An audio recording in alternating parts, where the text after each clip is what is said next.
follow me down, head into the unknown,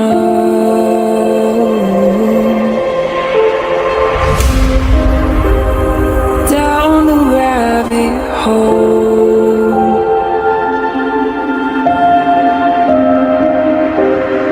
where it stops no one knows. We're going down.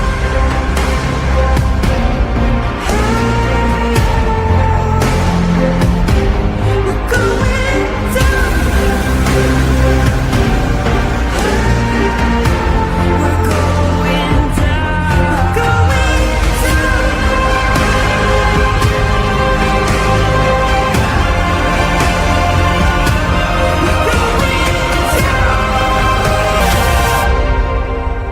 Do you dare to follow me down?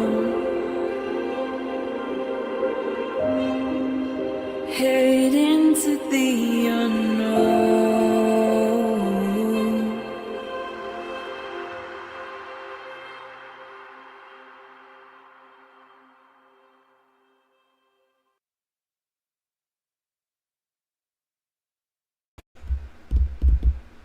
Good day, everyone. Sorry I'm late. Two things. I'm exhausted today, but okay, so it's downpouring outside. It was super loud, so I had to shut my door, but of course Harley wanted to go outside. So he ran outside, he's barking, he took off. So I was waiting for him to come back so that I could let him in, but he still didn't come back, but it stopped pouring out, so I'm able to open the door, and just because I couldn't hear anything. So Melissa's here. Hey Melissa, how are you? I'm good. Hello, everybody. Before I forget, I want to thank Cher for her. She sent me the pens and the buttons and all of that, the stickers. It's great. I finally got them in the mail. Thank you so much. And hello, everybody.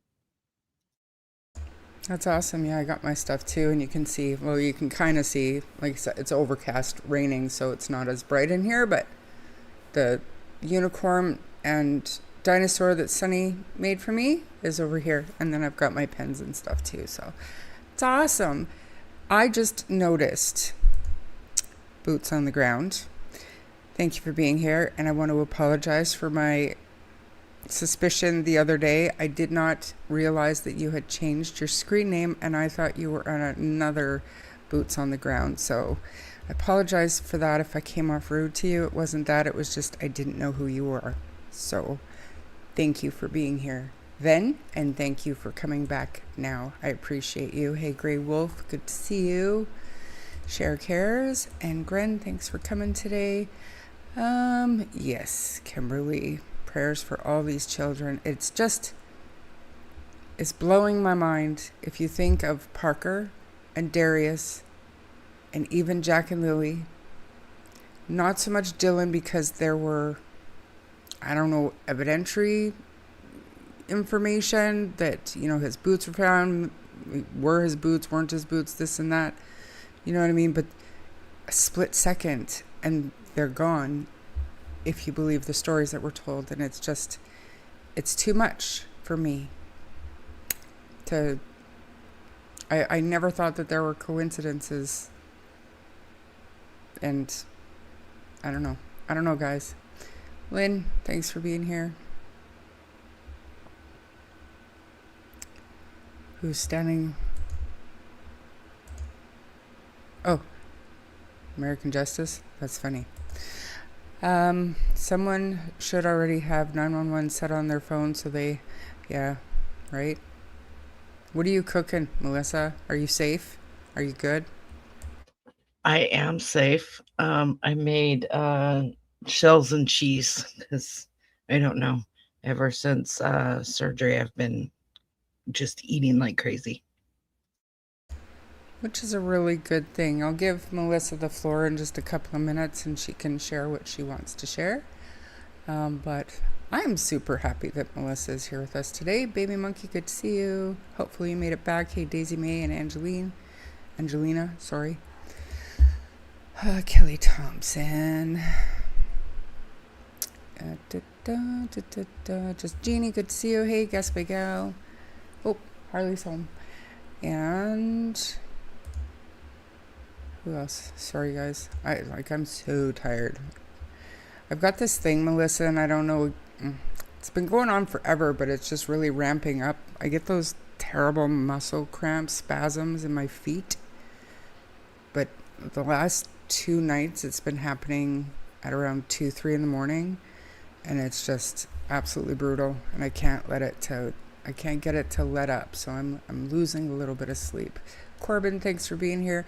Guess what, Camille? I seen you on my Facebook, people you may know. So now I know your first name is Camille. It's not Camilla. So thanks for being here. Finally figured it out. Liz, Nova Scotia.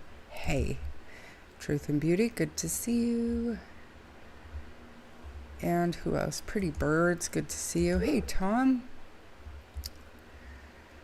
Mr. Hemi, awesome to have you here as always. Sesame, haven't seen you in a bit. Good to see you. Michelle, how's it going? How's the new grandbaby? Nana, awesome to see you. That's very nice of you, Mr. Hemi. I will make sure he gets that. Tomorrow is dog food and dog snack day, so we will be happy to spend that. See, he's home, but he's not inside, and he's barking. Sorry, guys. Marie Antoinette, thanks for being here. Share cares. Hey, Shelly. Oh my God, my grandson was just yelling at strangers on the street, telling them to come here. Oh my gosh. Hopefully they're nice strangers. TJ's mom, hello. I look cute. I look cute. Thank you. Laughing Disco. Tom, I love the Laughing Disco and the 250 jewels. Thank you so much for that. Good. Glad. Ernestine, thanks for being here. Let me see. So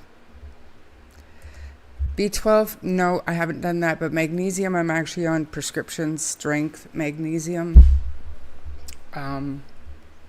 for it, but it's just ramping up. And I bought, because I do drink a lot of water, but I bought some Joyful. It's called Joyful. They're these drinks that you find in the pharmacy, and they just have elevated protein and electrolytes. So I'm trying that for a couple of days. I'm telling you, I had pain patches like Salon Pass, so I don't got to use 8535. I had my feet wrapped in them last night, and still no dice. So it sucked.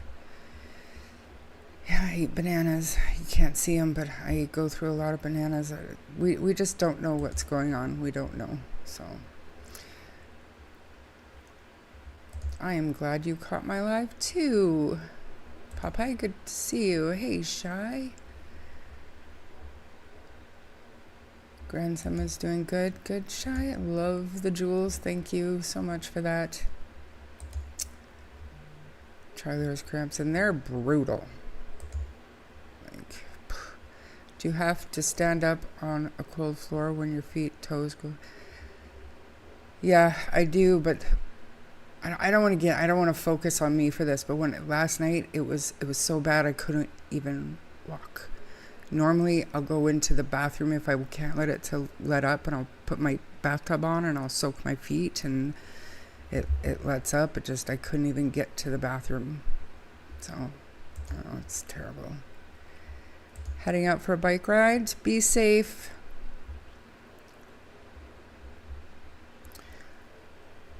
Yeah, Salon Pass is where it's at. Rob, good to see you. And another Cheryl. The search is still going for Parker. Adds to the thought they knew Jack and Lilly didn't get lost in the woods when they called the search off morning of 6. I think they knew a lot sooner than that, don't you? I do. Anyways, I said I was going to give Melissa the floor to talk for a couple of minutes while I go and... No, never mind. But still, go ahead, Melissa. Tell us how you've been. It's been a while. It has, unfortunately. So I've been busy at work, but I also have had some health complications that I've had to deal with. Um, had surgery last week, so I'm feeling a little better today. It's getting better each day. Hopefully, it stays that way. But no, all's good. Um, but you, it sounds like had better let Harley in because he seems a little bit ticked off. See, he left again. So he was out here barking, and then he left again. Now I can still hear him barking down further, but he's not here anymore. So the door's open anyways. If he wants in, he can come in. It's just if it starts raining hard again, I gotta close the door, otherwise I can't hear anything. So as I don't know if you've been watching much, Melissa, but I figured out how I can play videos on my side without there being a terrible echo or shitty sound. But what I haven't figured out yet is guests. So I'm going to turn my loudspeaker off, and then I'm going to ask you to talk, and I'm not going to mute myself, and the people are going to tell me whether or not you're echoing. Well, that sounds Go ahead. scary. Yeah, I watched your live, the 3-hour live, and yes, there's an echo. I hear it. There's an echo? Drat. Okay. So I will continue to try to mute myself, which I've got this pretty down pat. I can just tap my mic and mute myself so I don't have to find the mute button on the screen anymore. But having said that, have you been... Okay, first, let's talk, because I know there's a few people here right now that they're not local to or following Parker's case. So we will talk Jack and Lilly to begin with. And first things first, right out of the gate, I don't know if everybody knows this or not, but happy birthday, Daniel. It is Daniel's birthday today. I cannot speak to how he's doing or what he's doing or anything like that, but yeah, today is Daniel Martel's birthday. So there's that. And then I've got, you guys remember the other day we played the Her Dark Side video? We got almost all the way through it. I looked, we have like not even 20 minutes left, so I thought we could finish that up and we can have like a conversation. And then I want to show a picture and I want to get Melissa's thoughts on it. Are you good with all that, Melissa?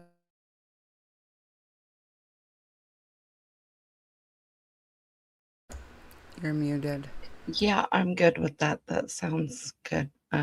Yeah, I had music coming from somewhere else, so I've got to go figure out where that came from. Why did you spit out your soda, Gren? Oh. I see. I mean, I've got other friends on Facebook who's got birthdays today. I just thought, it's the topic. We're talking about Jack and Lily's disappearance, and people like to share their opinions on Daniel Martel when we're talking about Jack and Lily's disappearance. And it just happens to be his birthday, so, might as well acknowledge it. No? I don't know. That's just my way. I don't know. So while Melissa's doing that, I'm gonna turn on my big speaker, and then I'm going to continue this. I'm gonna go round Harley up. We'll start and stop it.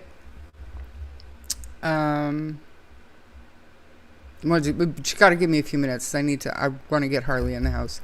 But we're gonna do that, and like I said, I'm gonna keep my speaker on. So, anyways, I wonder what his birthday wish is.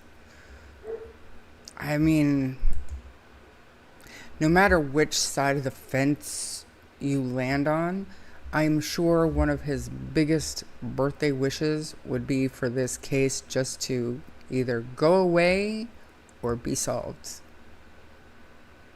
I would think that's high on his wish list, but I wouldn't know. So anyway, I mean, no matter how we feel, Oops. One sec. so no matter how we feel about Daniel, it's still his birthday, right? Acknowledge it. But that doesn't mean everybody has to. But I agree with you. At least acknowledge it. Happy birthday, Daniel. I would assume, like you said, that this being solved would be high on the list, but I don't know. I said solved or go away. Just either way. But anyways, I digress. Let's just play this for a few minutes. Harley is back close, so I should be able to round him up fairly quickly. You'll hear all the barking, but I'll try not to yell. All right, let's do this now. Make sure. Let me know right away if there's a problem with the sound, okay? Church? Absolutely not. I don't owe any drug dealers money. I don't owe anyone drugs. I'm not a drug dealer. I don't manufacture drugs. I can't really speak on anything more than that. Those have been all the accusations made at you. That I have, manufactured drugs, sell them. I give them to people to sell. That's crazy. No drug party that night? No, there was no drug party. There was no leaving during the middle of the night. When we pulled into the yard on Thursday afternoon, it would have been about 3:50 or just right before 4 o'clock. The vehicle did not move till the next morning until I got in it and went searching for Lily and Jack that morning when Malay was on dispatch or contacted dispatch. How have all of these allegations impacted you? At the start, it didn't bother me because they're obviously all not true. Basically anyone can just go on there and say whatever they want without any recourse at all.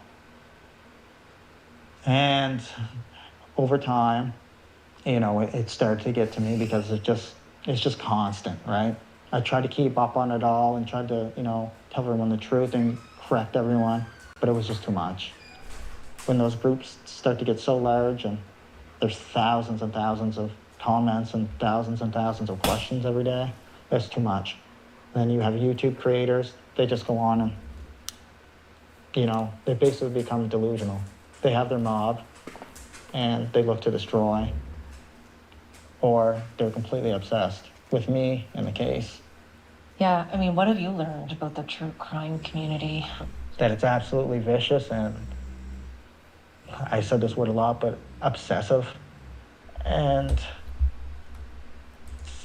a lot of those creators in the true crime community, it's like basically, talking to like a barnyard animal, I guess you could say. They don't add any value other than just being there. Do you feel at this point things are getting worse? Or has it eased up a bit? Okay, just hang on. I'm looking, Marie, and I just noticed this. The Amber alerts canceled or expired within the past 24 hours. The Amber Alert for Parker says it expired. Oh, Harley left again. Expired July 25th. I'm going to keep playing this, but I'm going to search around for what that might be. The community it's becoming more aggressive with their conspiracies and theories due to my lack of engagement online. I've received numerous death threats, and Major Crimes has notified me on that, and they're working hard to basically get them under control and find out who's doing them. How are these death threats coming in? I get them daily on my phone. That's a normal thing, but Major Crimes was aware of them. I'm not sure if they came in for tips, call-ins, or some other way, but they didn't want to dive into that. They're pretty limited on what they can tell me about any of it. Basically because, they don't want me to get worried and everything like that, but pretty serious stuff, I guess. How are you dealing with that? I'm dealing pretty well with it because, nothing really scares me in that aspect. It's been 8 months and I don't really put much thought into where much, I don't recognize it as, having any impact on my life personally. But I imagine a lot of individuals are probably like scared for me, I guess, because, they care about me. But for me personally, I just see it as like another rock that skips off the water. There still is, people with big hearts out there and open minds, but they're not on there posting. But I do have loyal supporters, and I appreciate every single one of them. So now that we're coming up, getting to 9 months in this investigation, what's your sense? Where do you think the case stands? I think the case, it's moving forward, but there is so much information to, really, examine and really go through before you can complete this part of information, then move to the next.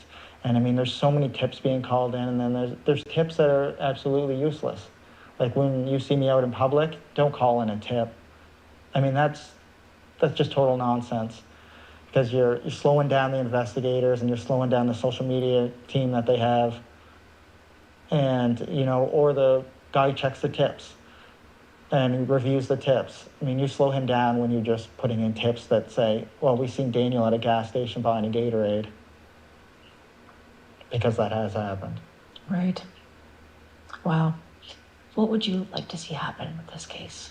I would like to see it closed and Lily and Jack found safely, and someone is charged with criminal offenses. Because that's what you think will be the result here. Yeah. You don't think they're in the woods? No. Have your own theories shifted at all along the way? They have, but they always come back to what I originally thought. After I just, go over all the information so many times, or lay in bed and go over everything in my mind from the very beginning to where it is now. The theories in my mind change, but I still have to go with what RCMP say, because they have the most information on the case. And I know that's their job to bring. You guys, it's odd that my mom called me. She's leaving a voicemail. Just a sec. I'm gonna put myself back on screen because she's in Calgary. Mom, are you watching right now? Is that what this is?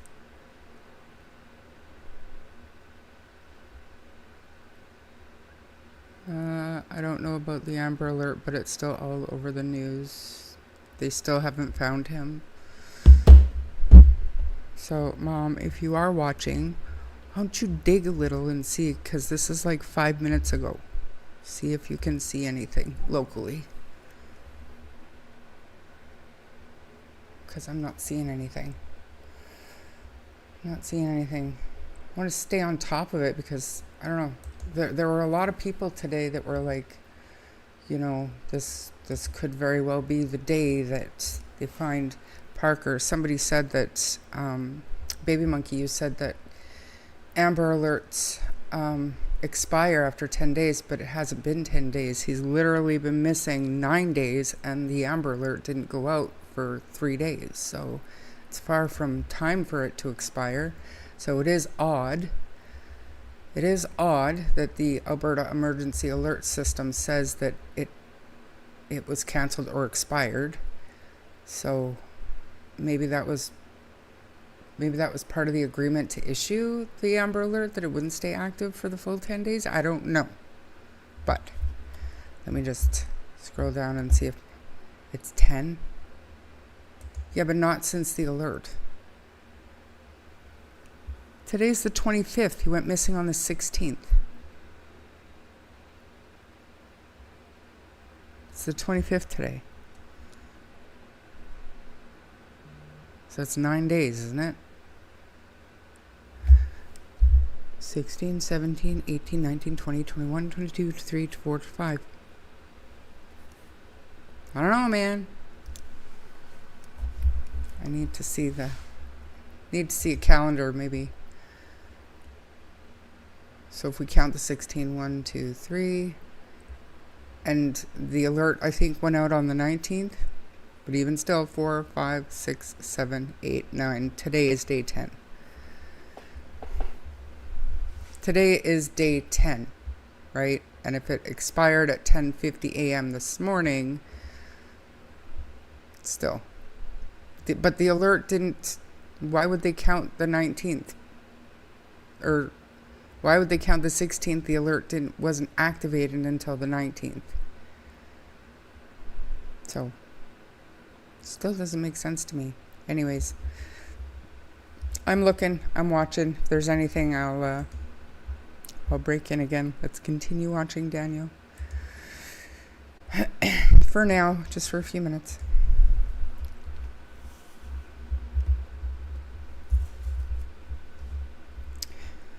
Oh, I hope the storm didn't do something to my Just internet. for Lily and Jack. And to bring them home safely. Financial records later revealed significant strain. Loss of approximately $1,900 per month in child benefit payments. Child support payments from Cody had stopped months prior. Daniel's work hours reduced. Vehicle out of service assistance from Daniel's father for groceries and fuel. Police obtained 12 search warrants total. Phones seized. GPS data reviewed. Bank accounts analyzed. Text apps recovered. Vehicles forensically examined. Everything publicly released indicates no inconsistencies found in digital location data. Polygraphs administered to 7 individuals, no deception indicated. RCMP has never named Malaya or Daniel as suspects. They have also never publicly cleared anyone.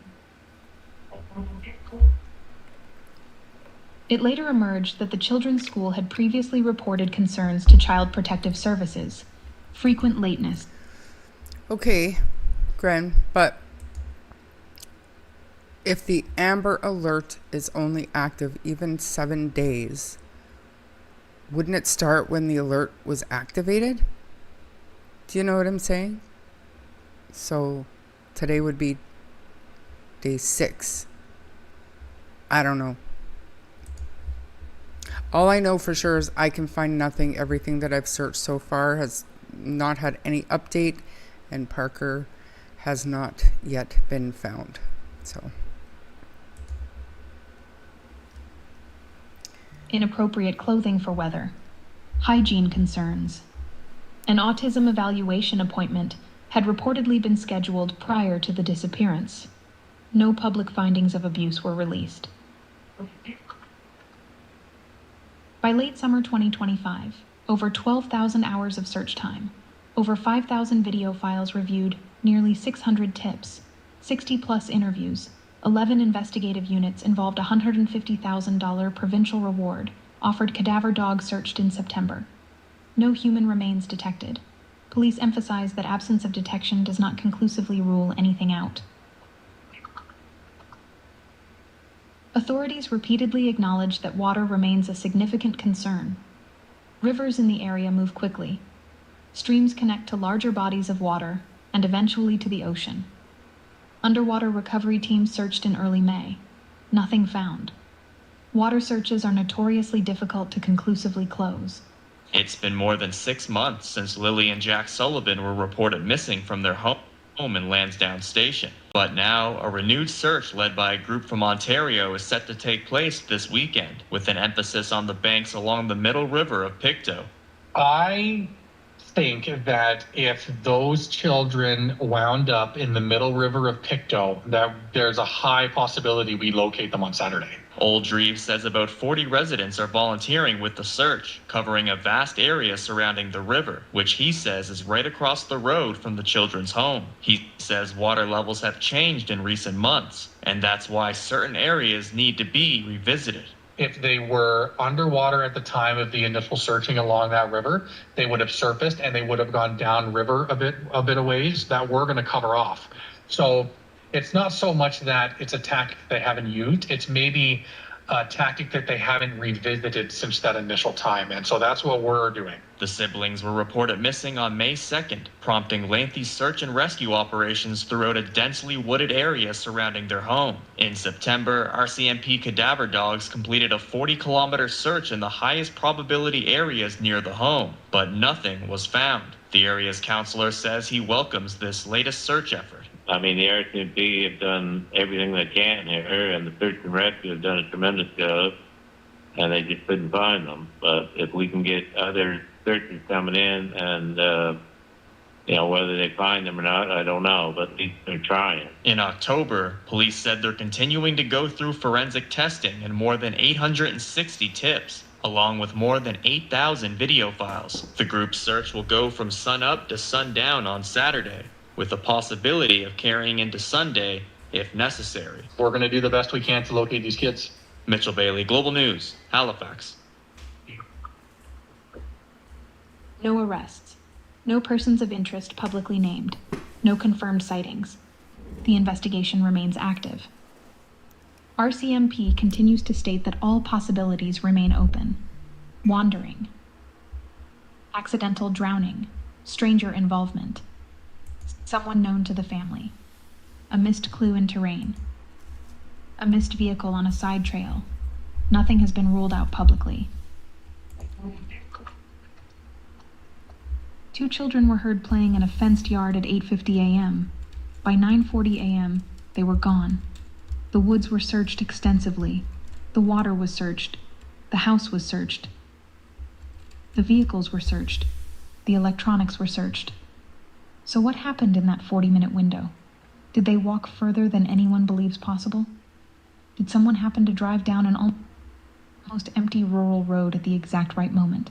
Did the woman on Gerlach Road see them? Or are the answers closer to home than anyone is prepared to accept? As of now, Lily and Jack Sullivan remain missing. This is not closed. This is not resolved. And for a case with this scale of search effort, the silence is what makes it so unsettling. Because children do not disappear without leaving something behind. And eventually, somewhere, someone knows more than they've said. If there is any verified update beyond this point, it will come from RCMP directly. Until then, the question remains. What happened on Gerlach Road?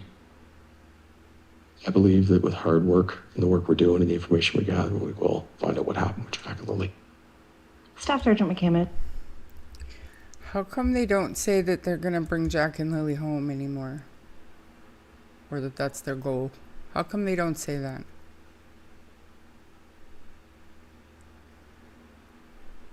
Huh.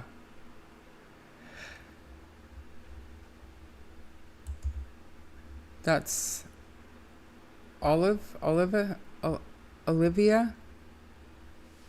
That was Kaylee Gonzalez's favorite podcaster. Is that her? Anyways, what do you think of this? Did you watch the live the other night where we watched the first half of this, Melissa? Yeah, I did watch it. I've never heard of her, but I know you asked, does it sound like AI? Parts of it does and parts of it doesn't, but somebody took time to actually put the video to it, so I don't think it's AI. And it doesn't matter what AI software I've used, nobody can seem to say Malaya's name right, and this one does. So I don't know, it seems to me to be a little bit more of a human touch to it, but either way. So what do we got here? Just a few more minutes, so I turned my speaker off. Might as well Olivia, that's it, yeah. Could be, I don't know. Okay. Alrighty, let's finish watching this and then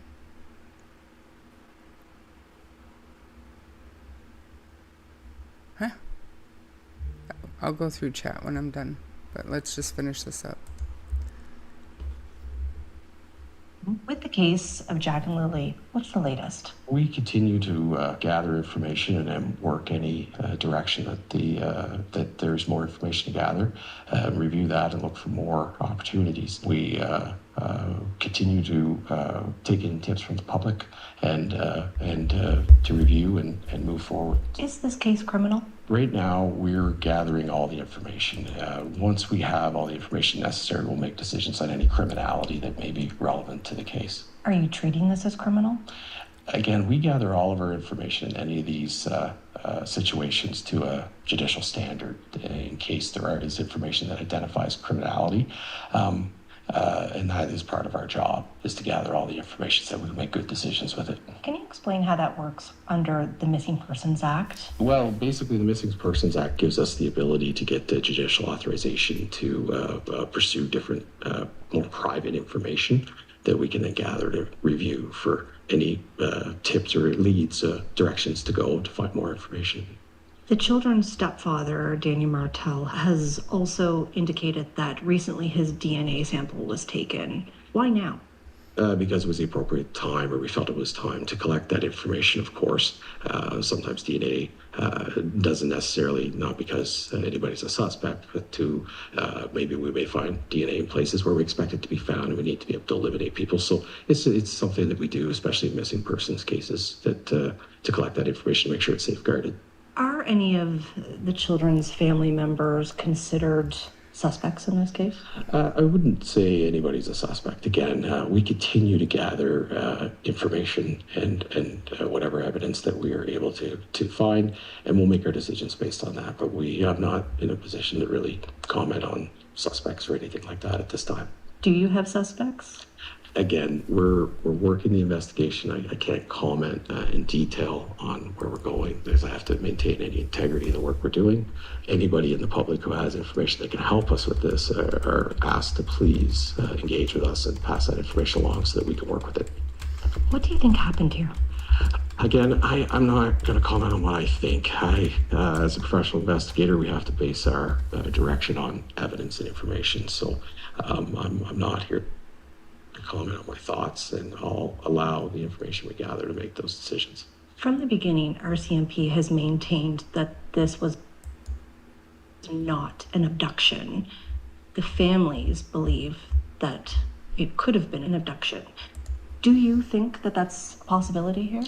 Well, if that were something that took place, we will gather the information and we will pursue that, and we will pursue any charges related to anything like that took place. However, again, we don't have any direct evidence of an abduction or anything like that at this time. So you're not pursuing the investigative avenue of an abduction? We will look in all. This is buffering too much for my liking, guys. But do not do it. Brought up. Believe we're talking about this photo of the kids. Just a minute. It's gotta be right here somewhere. Where the heck? Is that it? No.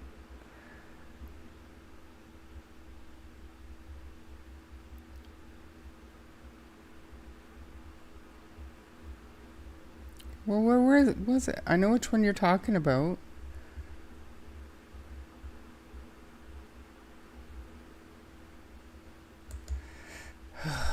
Let me mute it and we'll look for it together.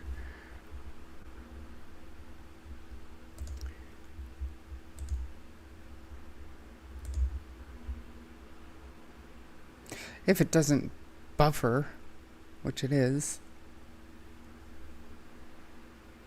It still is raining pretty good. It's just not thundering anymore, so I don't know. And honestly, there goes my plans for tonight.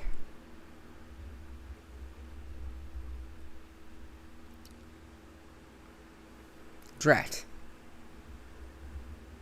Yeah, Hustler, thanks for being here, but yeah. Lots of thunder up here on the mountain. It's just raining now, but like I said, YouTube's buffering, which I've had a problem with that lately. don't know what's going on. Anyway, it's unfortunate. Oh, there's more thunder.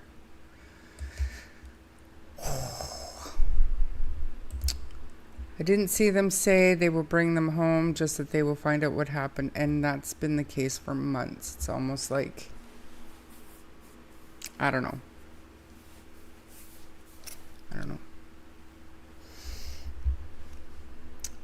We definitely need the help with the wildfires, but what we don't need is more thunder and lightning. So, oh, look everybody. Stop buffering. We got a ways into it. Are you talking about the one where they both have their soothers in their mouths? Because that's the only one I can think of that the shirt would be even remotely close to the one that was found. However, I still don't think that that is the same shirt. If I can't find it, we'll move on, but...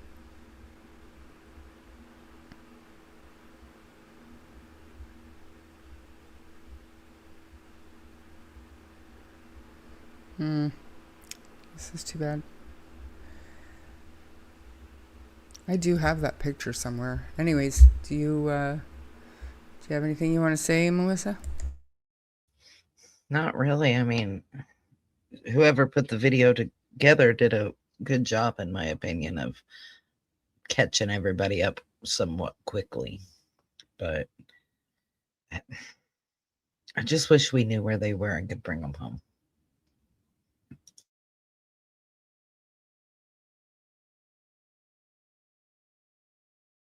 See, now I have to remember to mute my mic and not my screen. So, just a minute. If I'm gonna... Whatever. I'll pull this one up for now just so I can get to the picture that I did see. Oh my gosh, this is annoying. Everything is buffering. Uploads.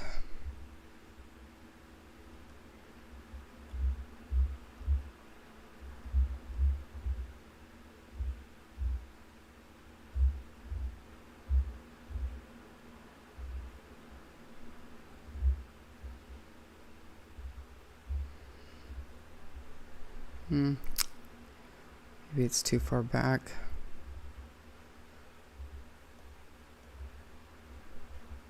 Like, I have an absolute ton of pictures of these children. I would hope their parents have just as many, if not more. It's just a shame they're not being shared. Just raise awareness, keep their faces out there, you know.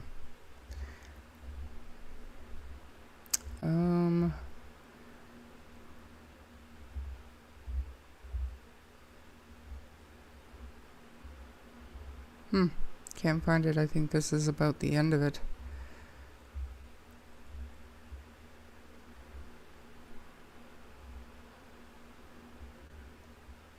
Unfortunately.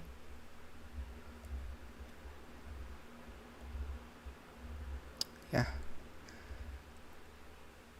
Yeah, nah.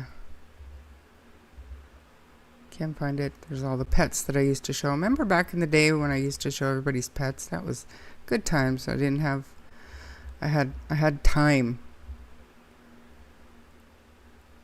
in life to showcase everybody's pets.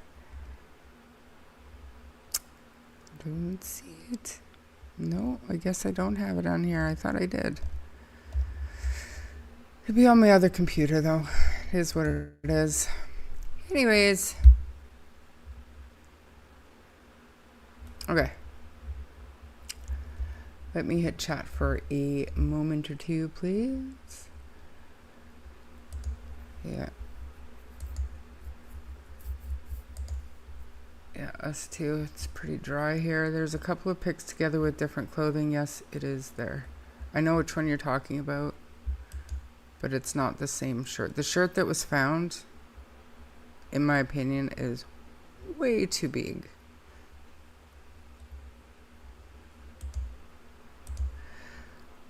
So the Amber Alert went out last Sunday, right? So I don't know.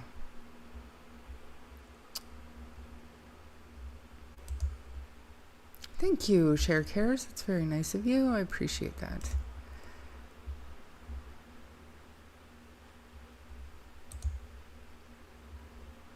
It went out the day he went missing. No, it didn't, Mom. Go back to bed. 11:30.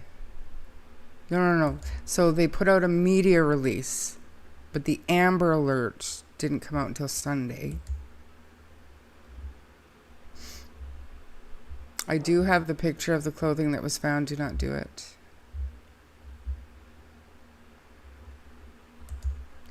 My mom is local, so it probably was played on the news or something, like at the noon news or something, but the Amber Alert did not come out until Sunday. Like, not just the, the news story, like when locals found out that Parker had wandered off. I believe that was early on Thursday. But the Amber Alert itself took 3 days to come out. So, anyway, we'll get to it. So, Melissa, what are your thoughts on where Jack and Lily's case are right now? I'm going to pull up this other picture like we discussed before the live, and then we'll talk about that. I'm not arguing with your mother. You can do that. Oh, I just did. I told her to go have a nap. I think that the RCMP is probably at a standstill until they get whatever key piece of information they're looking for or the kids are found. But I don't know. I never thought we'd be here this far in. I thought they would have been found by now.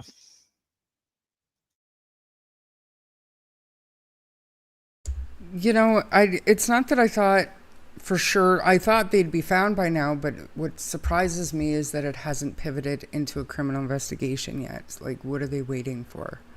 Like, we pointed out the other day how the Calgary City Police explained that when you're searching for a missing person, when you have a missing persons investigation, you are very open and share information with the public because you want the public's help locating the missing person. When it's criminal, they keep everything very confidential. And we haven't seen openness from major crimes in Nova Scotia for a year. So do you know what I mean? Like, I'm more surprised that it hasn't pivoted yet.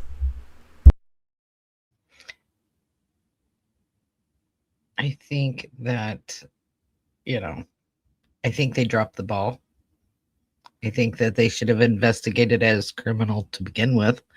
But, like you said the other day, it's not been open. So I tend to agree with you that they are looking at it from a criminal standpoint. They're just not saying it yet.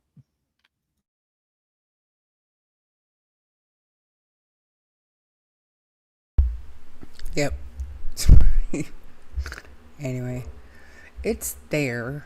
We're just not seeing it. That's all. Okay, you guys. Here is a photo. I'm going to zoom it in. What kind of vehicle does that look like to you guys? It's hard to tell. Absolutely.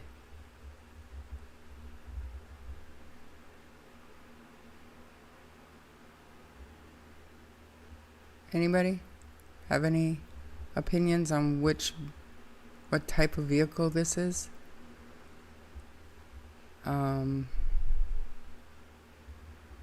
Dodge Journey? I think it's possible.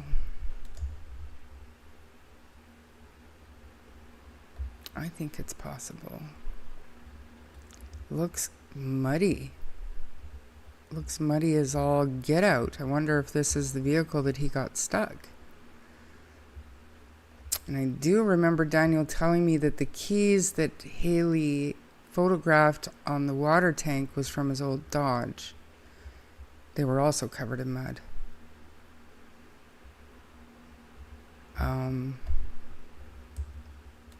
And the quad, very safe place to park it. Like, Nobody's driving up there and stealing that quad. It's pretty close to the front of that vehicle.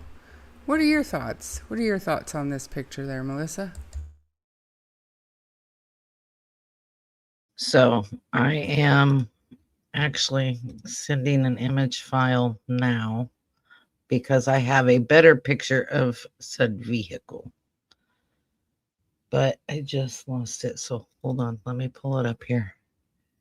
It'd be screenshot 53 and 54. Yes, I'm talking myself through this. Don't judge me. So that's the picture of the keys that I have. That right there where the blue is, that is an automatic starter. And then where this blue is, that is a key. But this right here is the vehicle, a better view of the vehicle. Now I have two different views of that vehicle. Are you able to zoom that in? Actually, yeah, hold on. Let me pull that up. Hold on, let me do it like this. Let me remove that. Remove from studio. Share screen. No.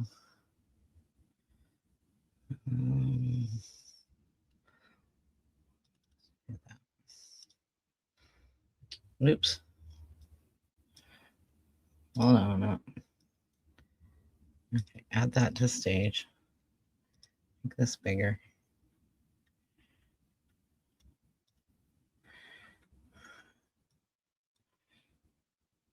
I think if I go in anymore, it's just going to get more blurry. But that is the full view of the vehicle. I'm just going to come out and say it. I don't think that's the one that was crushed. And I do remember hearing somewhere that Logan also had a Dodge Journey.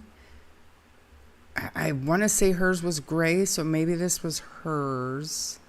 If that's even a Dodge Journey. Like, I don't know. Is that a Dodge Journey?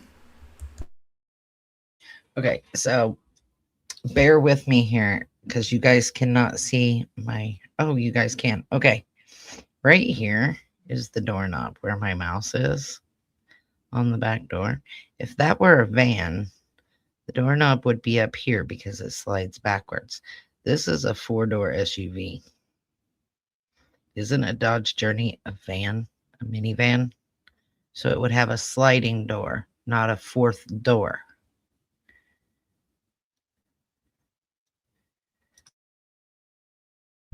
I'm Googling a Dodge Journey.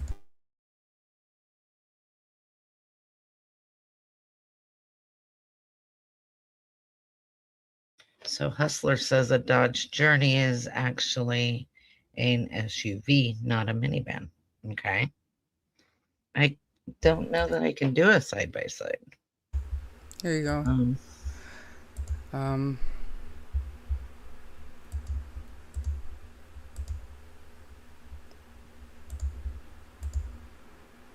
That's what Google says a Dodge Journey looks like. So.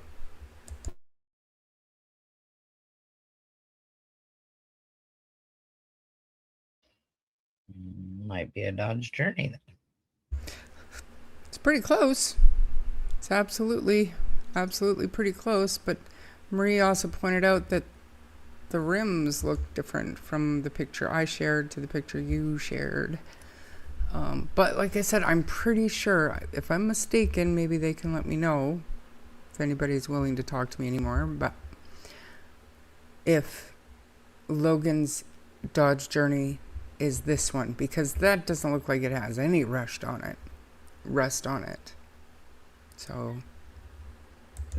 So the picture you have is the front view of this.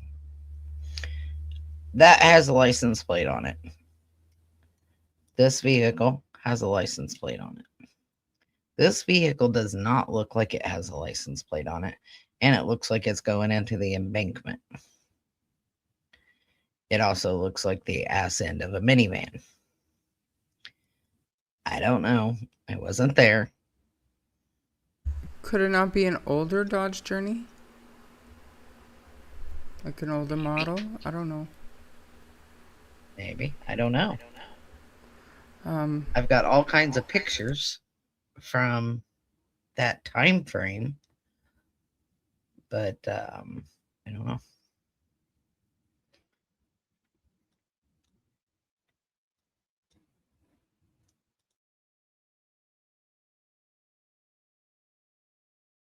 I don't know. I don't even know what the point is. And I think, like, I am not very transparent. So when Daniel had said that he knew, he just didn't know what day, but he did know that cadaver dogs were coming. And when I mentioned to him that you know, people might find that suspicious, Daniel, that you chose to crush a vehicle. And he explained, why should I keep all these vehicles, blah, blah, blah.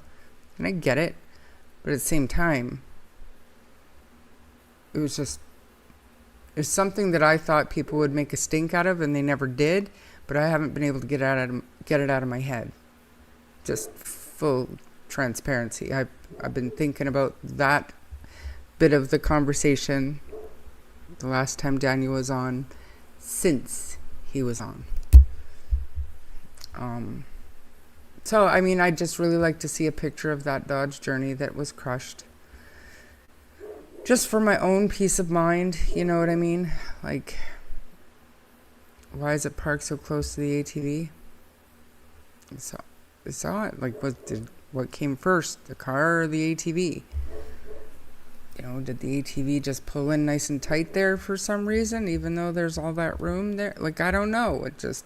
Maybe we're all just so skeptical of everything now, we're picking apart shit that just doesn't matter.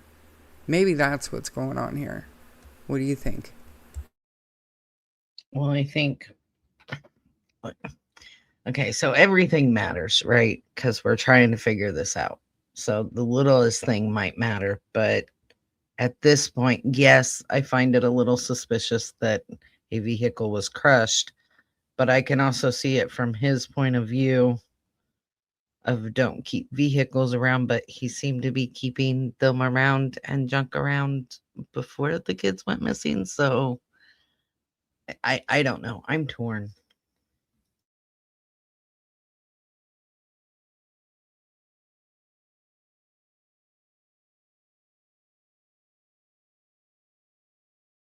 He did not crush a Kia.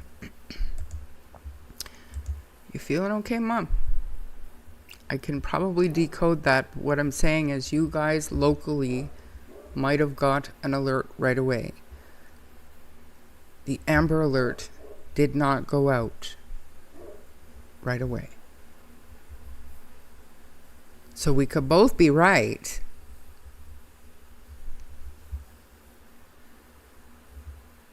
Anyways, maybe CPS told him to clean up the yard. Could be. Possible. And he did say that, and that was his reason. He said, I was supposed to keep all these vehicles in my yard. I think he said they had 5 or 6. And this one was not drivable, so it was in the way. So that's why he chose that one. It would have been late August, because he knew the cadaver dogs were coming. He just didn't know what day they would be there. Now, and I mean, he said that right on my live stream, so I don't know.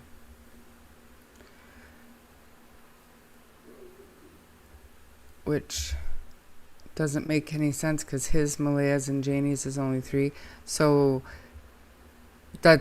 so Malaya's was gone by that point, right? So he had scrap cars that weren't running, sitting around in his mother's yard.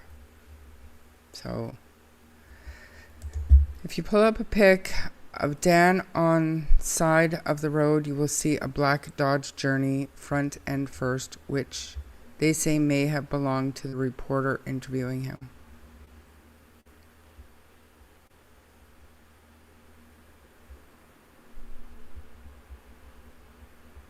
Oh Lord, what? The one right there with the red door should have been junked too. I would think that's the one that should have been junked. And I brought that up, but he didn't seem to have a problem with it. And he said Major Crimes doesn't have a problem with it. Why should anybody else have a problem with it? So, I mean, fair enough if that's the case. It has winter tires on it, like the one you showed. Yeah. Malaya's was gone.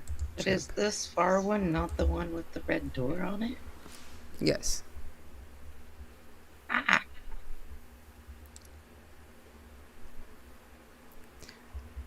In that other picture that you showed that kind of showed almost an overhead, that vehicle that looks like it's in the ditch is the one with the red door.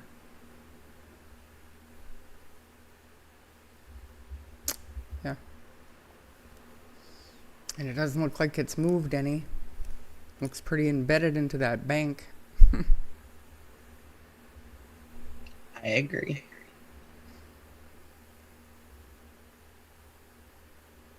Yeah, like when you sell a vehicle to a scrapyard, you get paid for it, so maybe you got a little bit of money for it. You know? Who knows? I just thought it was interesting. It was an interesting find, and I wanted to share it with everybody. But I mean, the fact remains that there's nothing new going on with Jack and Lily's case. Like, even the drama has died down, thankfully, but not having anything to talk about, most everybody has moved on. And if they haven't moved on, they're dwelling. They're obsessing over shit we've been through hundreds and hundreds of times. You know, so I don't know. I know people are waiting for Daniel's current case to be resolved, but like honestly, and I'm telling you, you could be waiting. You'll be waiting. It's not going to be a quick. It's not going to be a quick thing. No, and I think his current court case is going to play out, in my opinion, before he really comes back out and talks publicly. Or at least that's what I would advise him if I was his lawyer. Absolutely. 100%. 100%, I agree. Did you see the other day we talked about your find with the fir branches turning brown, gold? Yes. So we decided that it can take a week or so for them to turn brown. And then in this video that we watched today, earlier on in it, that was July, when Janie took Allie up into the woods and she showed Allie that fort, and they were brown in July. So the interview that you caught those pictures in May, by July, same branches, they were brown. So obviously, rumor has it that the kids all built the forts around Easter time, and it's still cooler weather. Yeah, so maybe like, I mean, for me, what stuck out for me is if the kids went up there constantly and played, right, those branches wouldn't have been green still when the kids went missing.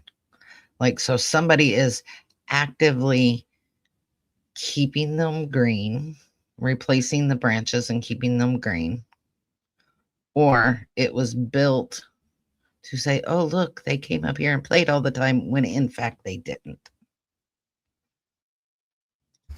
And I don't think we're ever going to know. I don't. We either take their word for it that that was something the kids built and they enjoyed playing up there, or Daniel ran up there and built it that morning for whatever reason as part of a...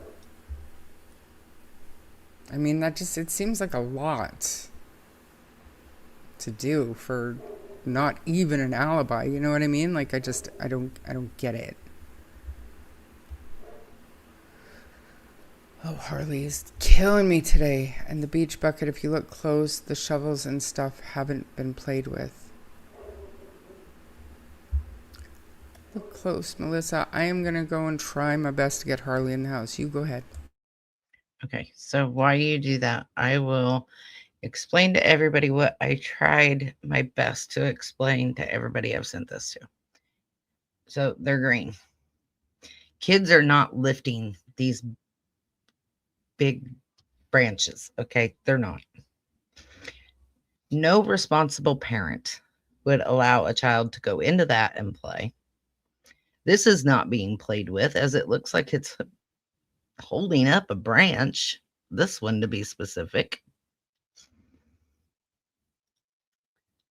When you zoom in, again, you've got kids aren't doing this. Kids are not lifting 2 to 3 inch branches.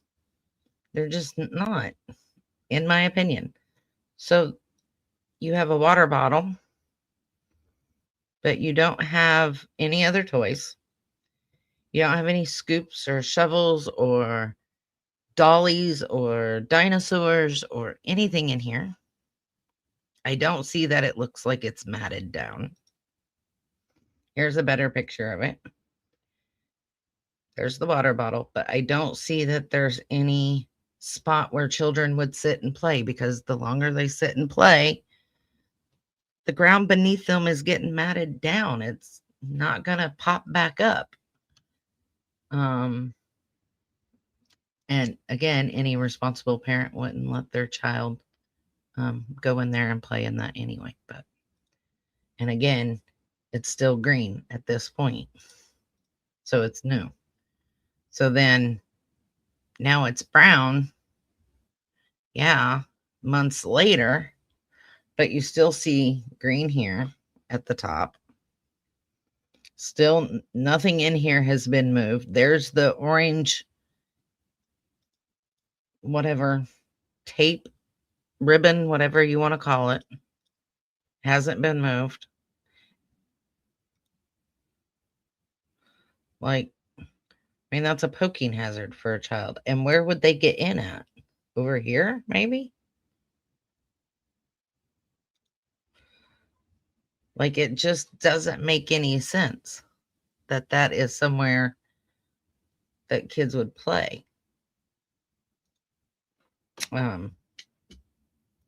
Just my opinion on that. I don't know. You guys tell me, am I wrong in that thinking?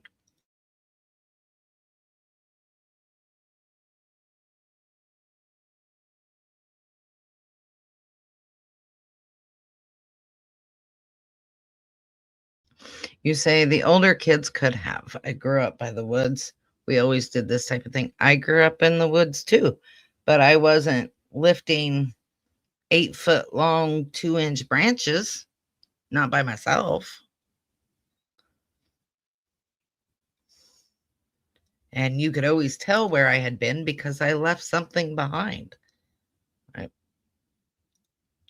Exactly. That was a recent build. And that's what I was trying to get at. It wasn't so much anything else as this is a recent build. This is not old. This is not somewhere that the kids went and played a lot, in my opinion.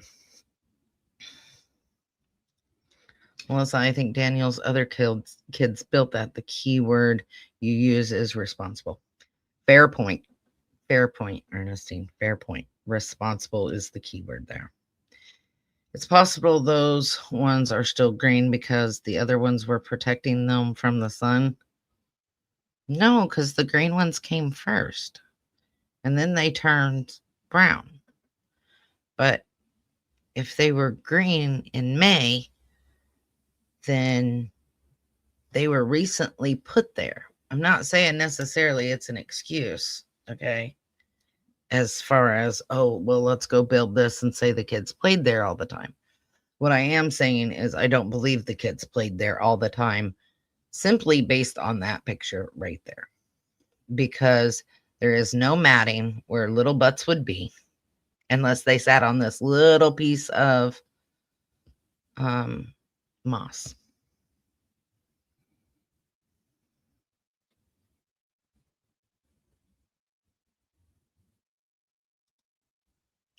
I don't know, Tam, what you're referring to, because all of these are the ones that have been shown on the news. So I'm not sure what you're talking about there. What about the other closed-in log? Pen closure? Dog fighting bin? No. No, I don't think it I mean, it seems like it would be a fort for kids, but I'm saying kids didn't play there on a regular basis.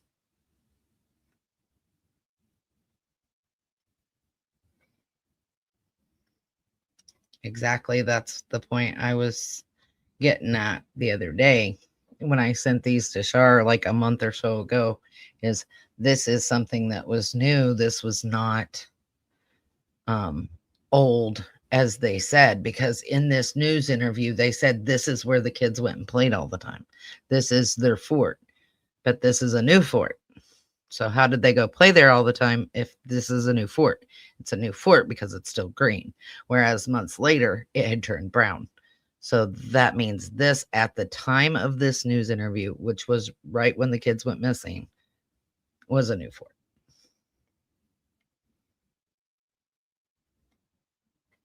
Well, I did too. I mean, it was. But you left tracks.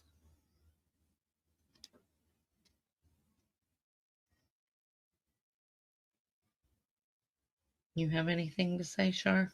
While I look through comments real quick?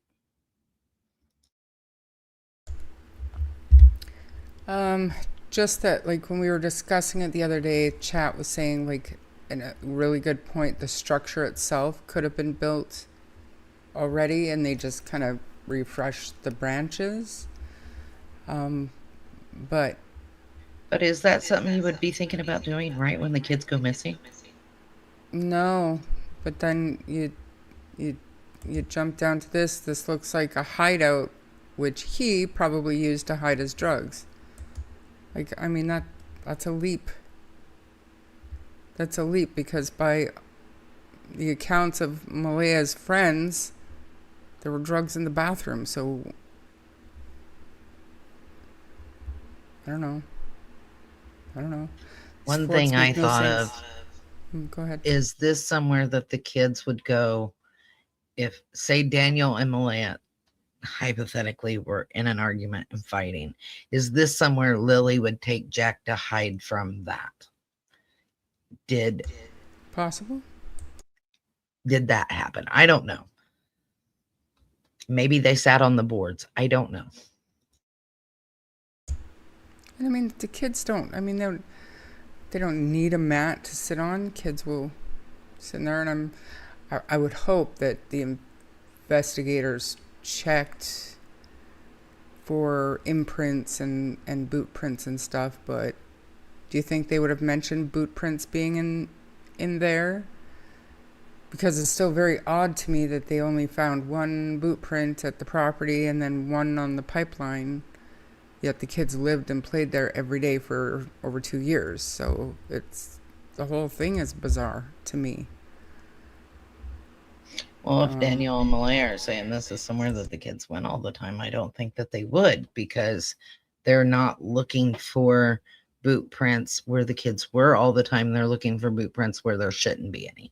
And if they're saying that this is an area where the kids went and played all the time, then I would assume that they wouldn't think anything of boot prints being in there.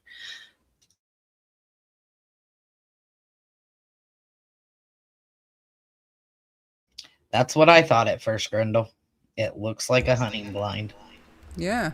So maybe it wasn't for the kids at all? But they said it was, so I don't know. Yes, they were. The weekend that Jack and Lily went missing was his next scheduled visit with his kids. So it was probably not the weekend before that. It was every other weekend. So I made a little ornament for my wall, a footprint with Jack and Lily. I'll never forget. I don't think any of us will ever forget. We're trying so hard not to let it go either. becoming more and more challenging by the day, though, with no updates, no nothing. This is... How often do we hear anything about Dylan Eller anymore?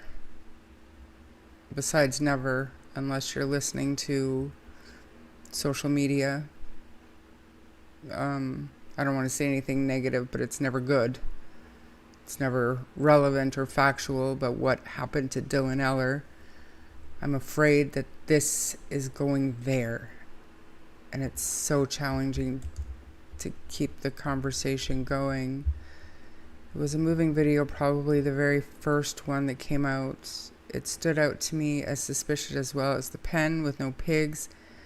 That Janie took Tucker to sniff where Jack and Lilly were. Strange comment.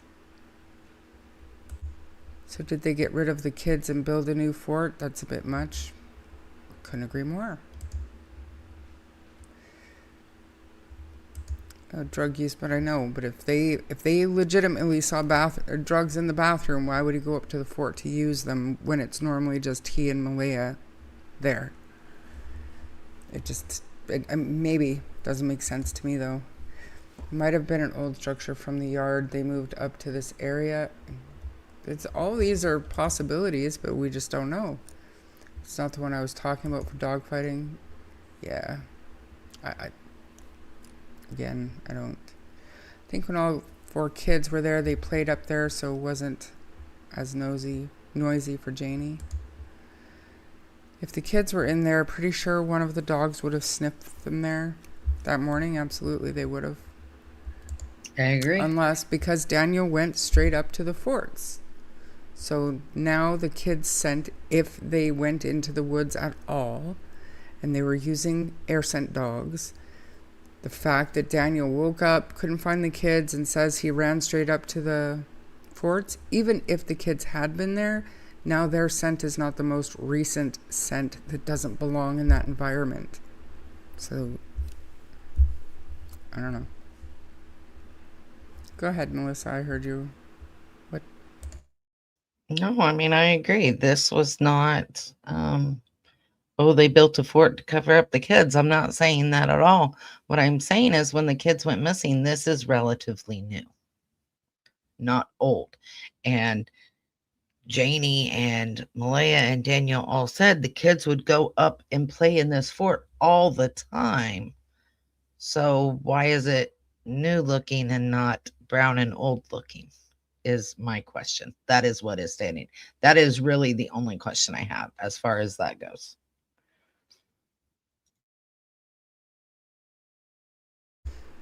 Agreed. Okay, my mom says, this means that my mom watched the news right now and the alert was issued 2 days after the 16th, so on the 18th. And they have now moved the command center to Nose Hill Park. Thanks, Mom. Thank you for the update. When I was there searching, I was covered in ticks. I know we have to let kids be kids, but they'd have been covered in ticks around Easter time. Because it was said the kids built it doesn't mean the adults didn't help them with the heavier branches. Absolutely. If I remember right, there was a ladder on the bank and a fort at the top. Yes. That's right in front of the RV. Yep. Ambler, it was Saturday. Thank you. I thought it was Sunday, but...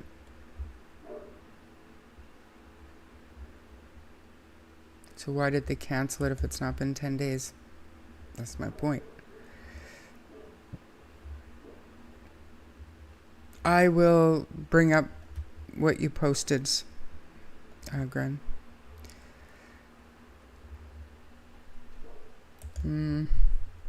What's fishy is the references made to the fort's cabins. Why would they want to cover their potential presence there?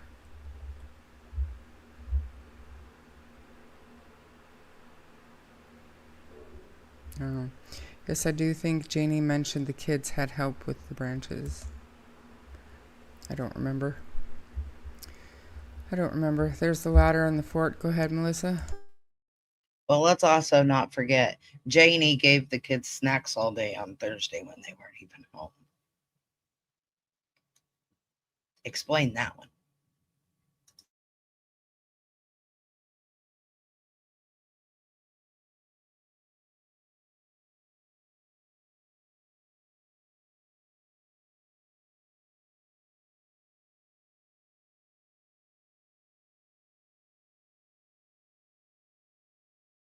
Sorry, I'm just reading chat. I fully agree the kids had help. Oh yeah. Oh yeah. 4 and a 6-year-old isn't. They're not going to build that even with the help of Daniel's older children. They would need some kind of cutting instrument to chop those branches off. I don't know, but I would guess they weren't given a saw or a knife or something to go play with. I mean, I guess you never know, but I don't know why they would put fresh branches there, because it would be obvious after drone footage and people flying drones. The case is odd, very. They have been busy, but I hope it is a separate group working just on Lily and Jack. What are you talking about?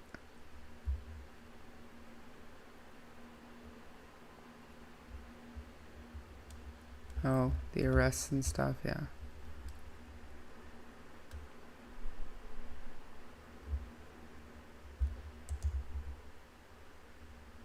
I just know they want to make it an indigo alert. I didn't hear that. Any kind of alert is better than no alert. And mark my words, had there been an alert on Thursday, he would be home right now. The people that saw him on his CCTV video would have seen him a lot sooner. Would have known that there was something odd about that kid 1000%. walking without a shirt on. They would have found him. He would have been home.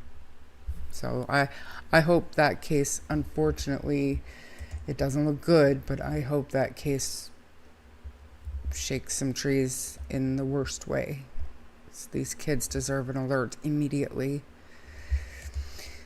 According to Belinda Gray, there were kids' boot prints going up there. We just need some truth from the RCMP, facts. And I keep saying it. They want verifiable, factual tips. But we can't do that for major crimes based on the information they've given us. Because now we're so saturated with rumors and bullshit because there's been nothing from them for so long. How are we supposed to know what's verifiable or factual? Like 90% of the rumors come from one person, and they're pretty good at spinning tales and little pieces of truth here and there. I don't know. Well, that's a piss off. He's still missing. It should be in place till they find him. Shake my head. Yes. Like, what does it cost? Tell me how much it costs to keep an alert on the Alberta Emergency Alert System. Is it that expensive? To have somebody go in there manually and take the alert down once he's found? Is it on an automatic time? Like, it sounds to me like a bunch of bullshit. Hey, Donna, good to see you. The branches were said to have fallen from a storm a couple of weeks earlier. Is that a fact? What is this? Okay, are we going to transition? I think it's time.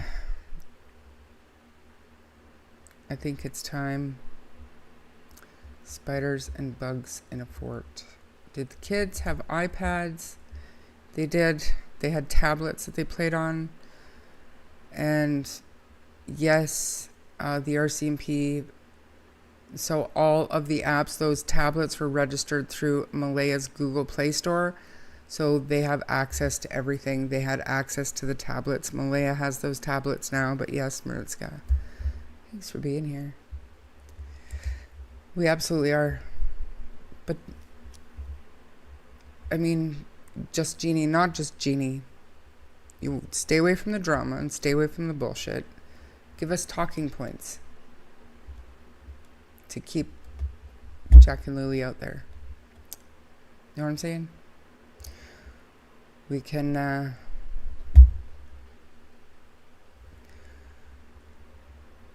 there's only so much we can do. What is this? Did I do it? Yes, okay. I want to read this and then we're going to switch over to the map because Melissa has some opinions and insight that I cannot wait to hear. So, today's update, Saturday, July 25th, update from the family. Parker has now been missing for 10 days.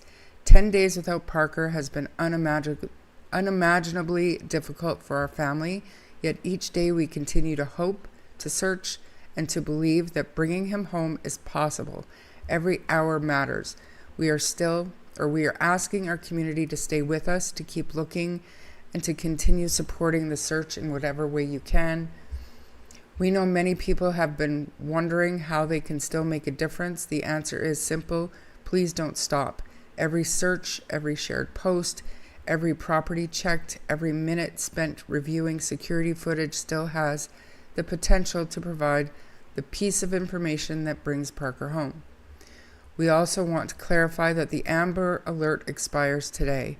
This is a normal part of how the Amber Alert system works, and it does not mean that the search is ending, slowing down, or becoming any less urgent. The Amber Alert was never intended to remain active indefinitely. Parker is still missing, and the search for him continues with the same urgencies. The family search plan. Following our latest meeting with those leading Parker's search, we are once again adjusting our family's search plan. Our family search will now focus on the highlighted area between approximately 3.8 kilometers and 8.6 kilometer ring shown on the attached map. We encourage anyone wishing to help with the community search to concentrate their effort within this area. To help make the expanded search area more manageable for community search groups, we have divided the map into clearly marked search zones. These zones are designated to help organize volunteers, reduce unnecessary overlap, and ensure the search area is covered as thoroughly as possible. Based on the information available to us, the area within approximately 3.8 kilometer radius of Parker's last confirmed location has now been searched extensively by both Calgary Police Service and countless community volunteers. To make the best use of everyone's time and effort, and to ensure Calgary Police Service has the space they need to continue their investigative work, our family volunteer search is now expanding outward into the highlighted area. Please remember that researching areas remains valuable as conditions change over time. Starting to get a sore throat. Please take care of yourselves while searching. Calgary is experiencing wildfire smoke and air quality can change quickly. Please check current weather and air quality conditions before heading out. Bring plenty of water, take regular breaks, and avoid pushing yourself beyond what is safe. We need our community safe as much as we need your help. Please look after yourselves and each other while you look for Parker. And here is the updated search map. Please take a screenshot and zoom in if that is something that you want to do. I'm going to take this off and I'm going to put this up so that Melissa can share her thoughts on his, I don't even know if it's his suspected route, but. So I don't know if you guys can really see it. Let me see if I can. Okay. So this is where he started at 1, right? Where my mouse is, if you guys can see it. And he went up Cambrian Heights to Highwood. Okay, that is a confirmed route. This black is a believed route. Then you get to 3, 4. He goes a little further, and then he comes down to 5, 6, 7, 8, and he doubles back 9 and comes back down to 10 and 11 where he was last seen. For me, what bothers me in this when I seen it on Char's Live is this right here. It's almost as if he was lost. He was looking for something specific. He was looking for something familiar. He was looking for some type of landmark that he knew. In my opinion, having an autistic child, that is what this tells me, because he comes down, he says, oh, went too far. Let me go back this way. Oh, let me go back up. Let me try that again. Nope, still not there. Let me double back up here. And he's doing this almost grid pattern style walk. That tells me he's looking for something specific in this general area. What that is, I don't know. Maybe he went to a park. Maybe he went to a food restaurant that he liked. I don't know.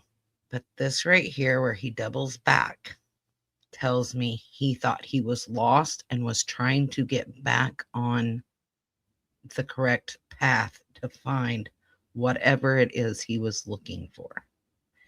I might be wrong, but that's how I take it.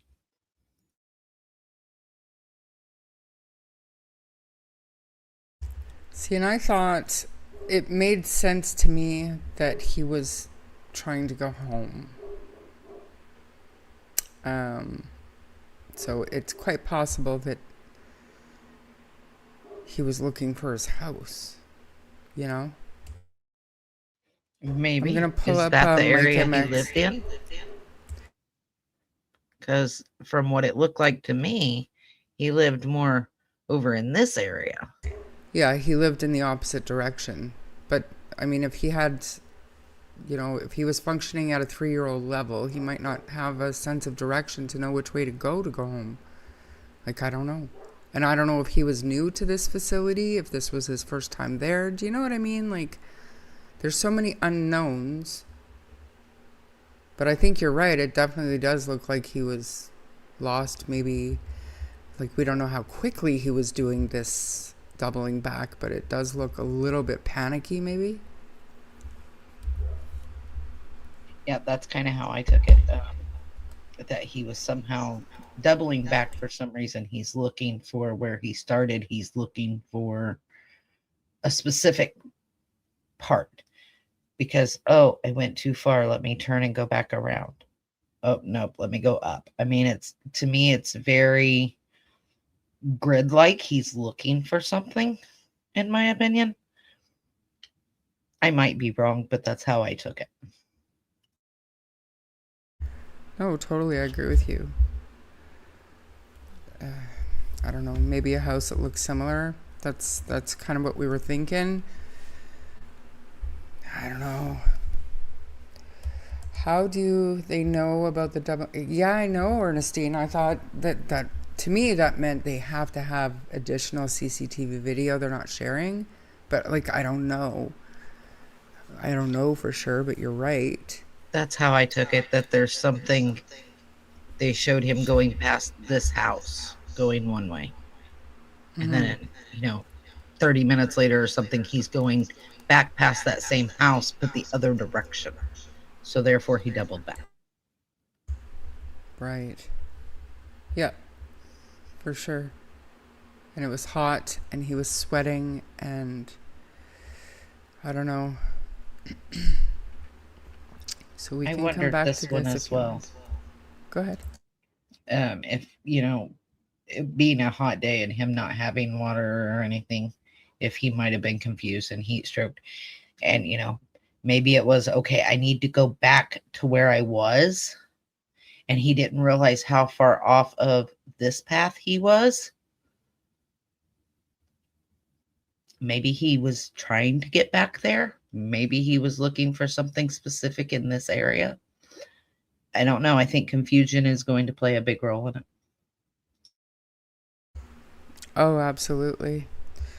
Yeah, just peachy. We watched that newscast the other day when we were talking about it, when that AI, when they were explaining how they were using AI. But they're not relying on AI for any decision making about search areas or anything like that. But they did explain how they were using it to go over so much video. So, and I don't, you guys know how I feel about AI. It's good for making a Harley dance, but that's about it. I know people are saying about him going in the water, but if you look at that map, he crossed water once. I feel like if he was going to go and be attracted to water, he would have done it there when he crossed the water, not later on.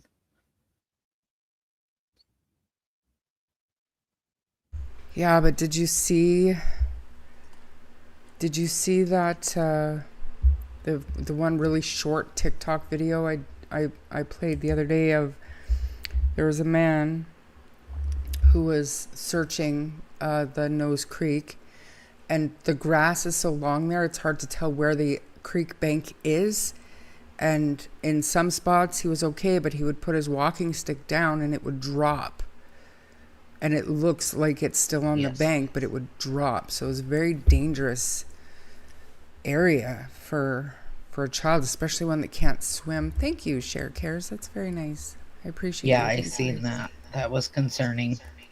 Yeah. Scary. But if the family hasn't given up hope, then we have absolutely no right to give up hope. Shannon, thank you so much. That's very thoughtful of you too. I appreciate you being here. Thank you. And I hope you're doing okay. I know a lady who takes care of kids. A couple are autistic too, and she touches the door frame she goes through. They all have their own behavior, their own, they call stimming. So we were wondering, like in that surveillance video, if him stopping and rubbing his eyes, was that something that he did, or did he have sweat in his eyes? But they're like I was saying, they're not a carbon copy of one another, like autistic children or like any other children. They have their own personalities, their own behaviors, and their own habits, and things that soothe them, things that trigger them, and one is not going to be identical to the other. So I'm sure the family has shared everything that they can think of with the police, and the police are the ones that are putting out that information as they see fit that will help the public find him, search for him. Do you know what I mean? So,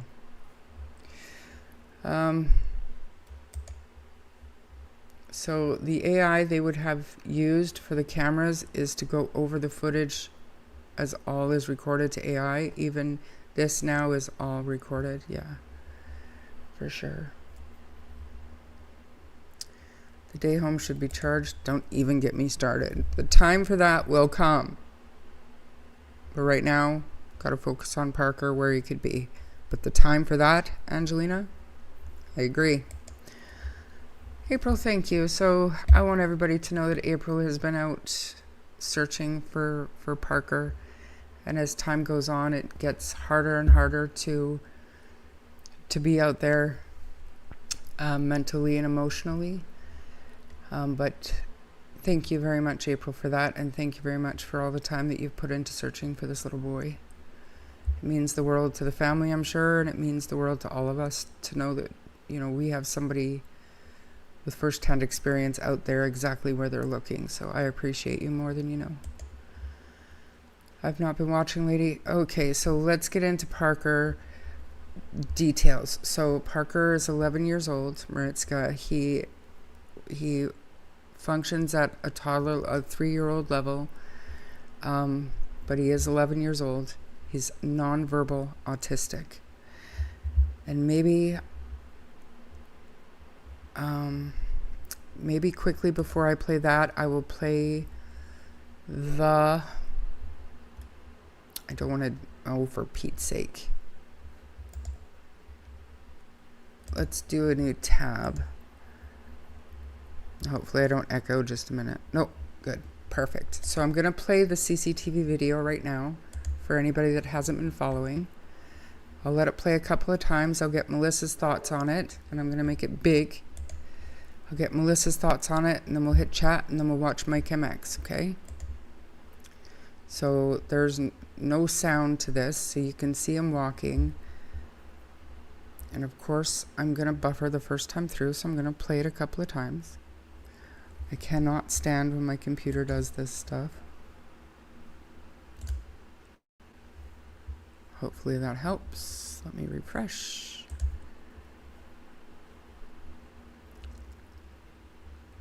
Okay. Nope, didn't help. What? I did it this last time too. I'm just gonna open it right from my computer, you guys. Just give me half a sec, because this happened last time too. Hopefully it doesn't happen with oh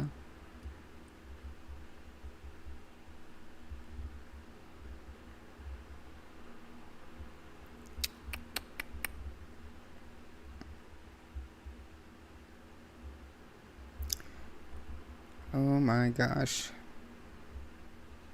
Where'd it go? Parker CCTV video. I'm gonna exit this. Just a minute, everybody. Please hold. I need elevator music when I pull this shit. Alright. With the Jeopardy music, the Jeopardy theme. That would be fantastic. Okay. This will play better because it's not on the internet. This is on my computer. So here we go. Y'all see that? Okay.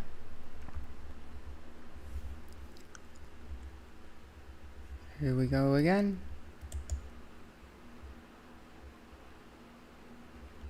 He's fidgeting with his headphones and he's rubbing the back of his head. And here he just kind of slows down and comes to a complete stop to wipe his face. He looks at his hand and then takes his hand to his mouth and continues on. Here he slows down again and rubs his eyes again and continues on. This was on Thursday, the 16th at 12:52 p.m. And when we watch Mike MX, he goes to the area on the map where this footage is taken from. And then the next part 2 that Mike did, it's literally like a minute and a half long or something. He came up with a pretty good idea that I want to talk about.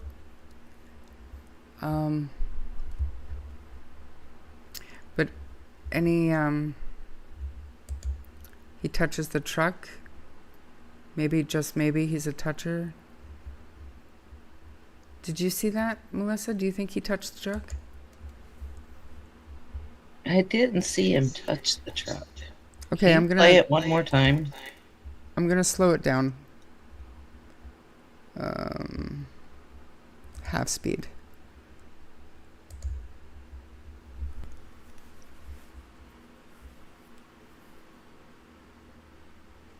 See, if you saw this, I don't think that you would realize that he was an autistic boy. You know what I'm saying? Like, if they didn't know there was a missing child, they wouldn't think a thing about this. 28 degrees outside that day. He's got his shoes on and his socks on. I notice he's got a weird gait.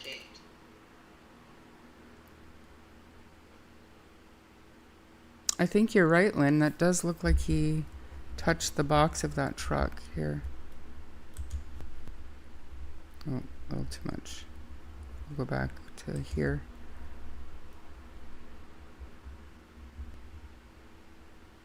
Watch his hand.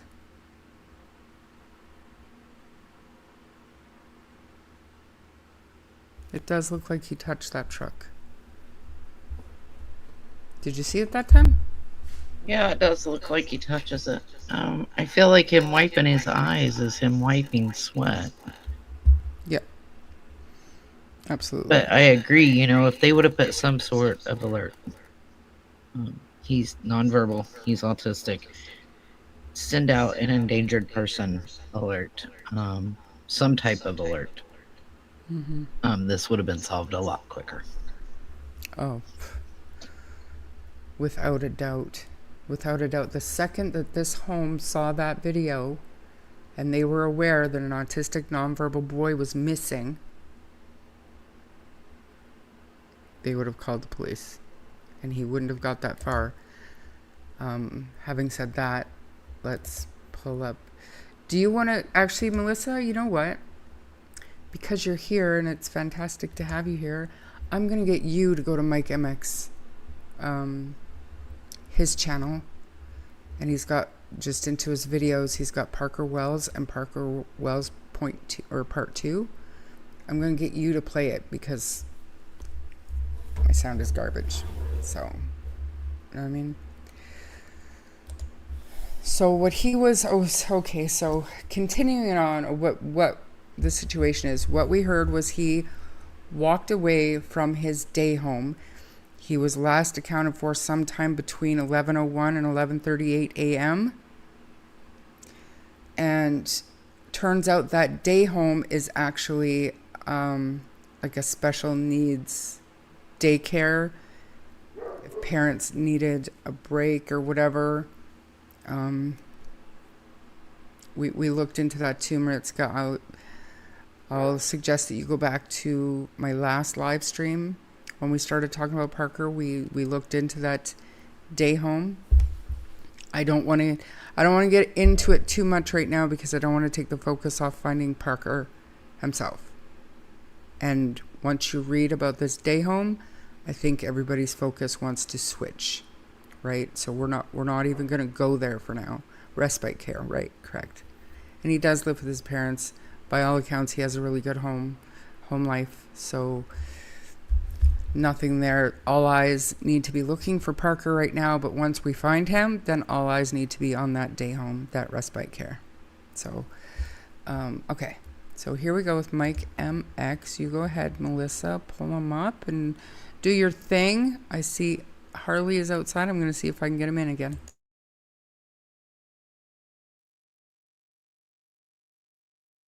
Okay, so this is part 1. Calgary, Alberta, and case of Parker Wells.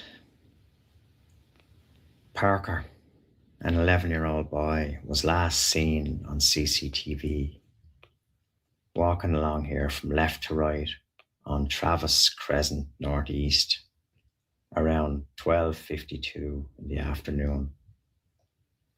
That's of Thursday, July 16th.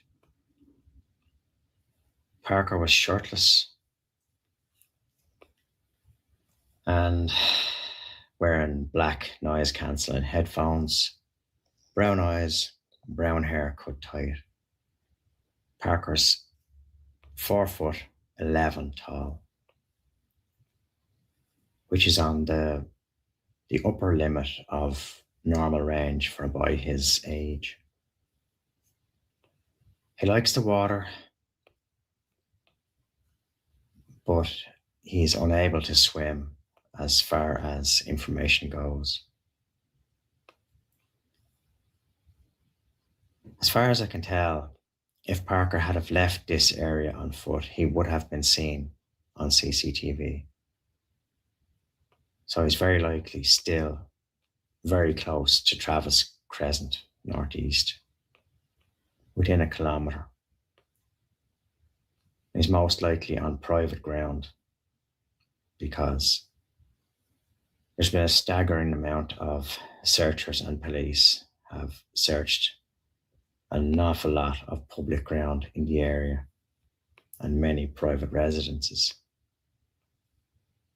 The thing is, the police can't actually enter private residence. They risk getting into trouble for that unless they have reasonable cause to enter.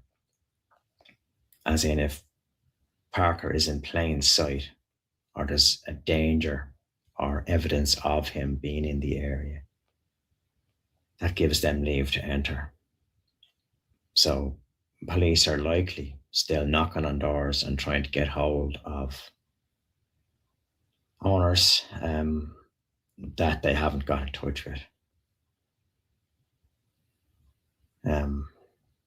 Parker being tall for his age, getting over fences as well as getting under things, as in decks or crawl spaces, it's very likely he was possibly seeking shade. And after, we're into the 6th day now, and I hope this young man has found water to drink. And the worry is there are swimming pools in the area on private property. But I'll hope that he gets found sooner than later. Hope the best for Parker Wells. Take care. So, I have a question for April. You said we searched that green space and there were so many places to hide even there. There were lots of encampments that you couldn't even see until we went in there. Is there a way to track where other people have looked? Because I really feel like he's really close to that general area of where he kept turning around.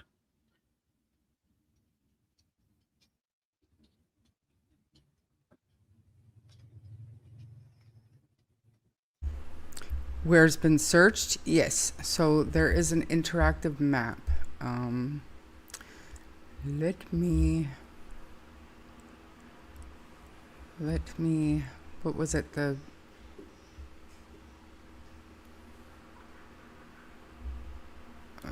No. It is it find Parker dot? I just feel he's going to be, hold on, let me minimize this and bring back this picture because I really, oh, it's already there. Okay.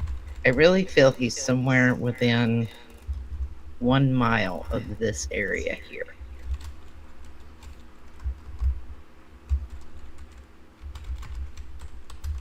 So I don't know if there's a way to track exactly what has been searched in this area.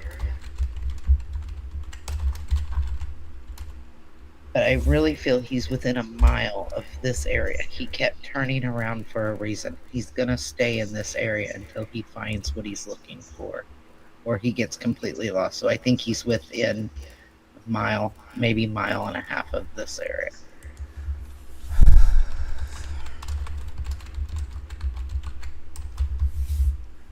I'm gonna pull this up real quick.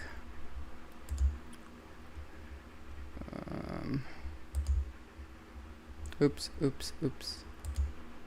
Didn't want to do that.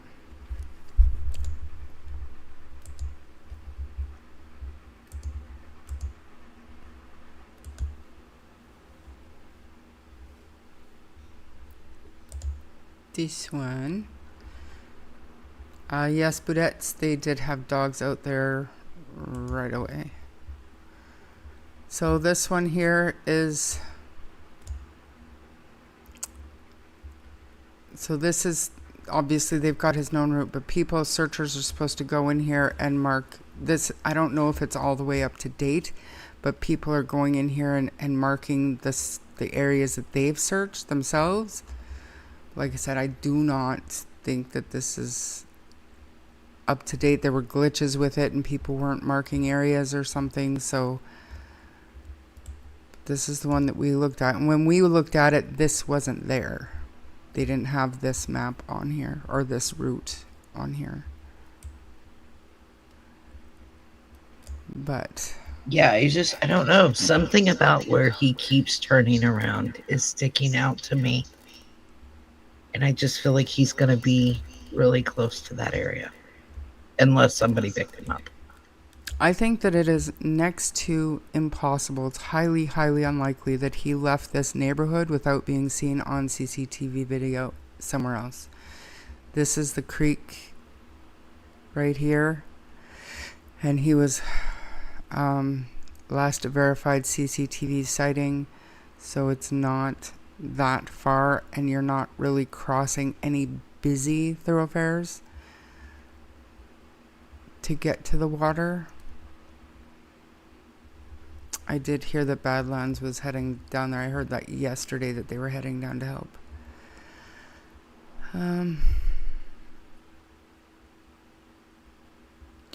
It's hard to explain. And if and when I go out again, I'll take some pictures, but it's super industrial over there. it would be literally maze for a child that wasn't on the spectrum, let alone one that is. Yeah. So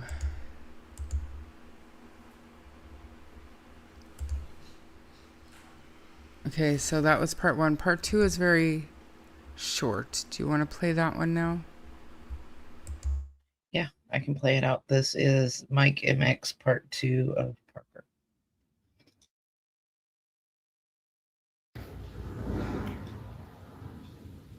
Calgary, Alberta. Parker Wells went missing on the 16th. That's the Thursday, 16th of July. Last seen passing a CCTV camera, Travis Crescent, and hasn't been seen since.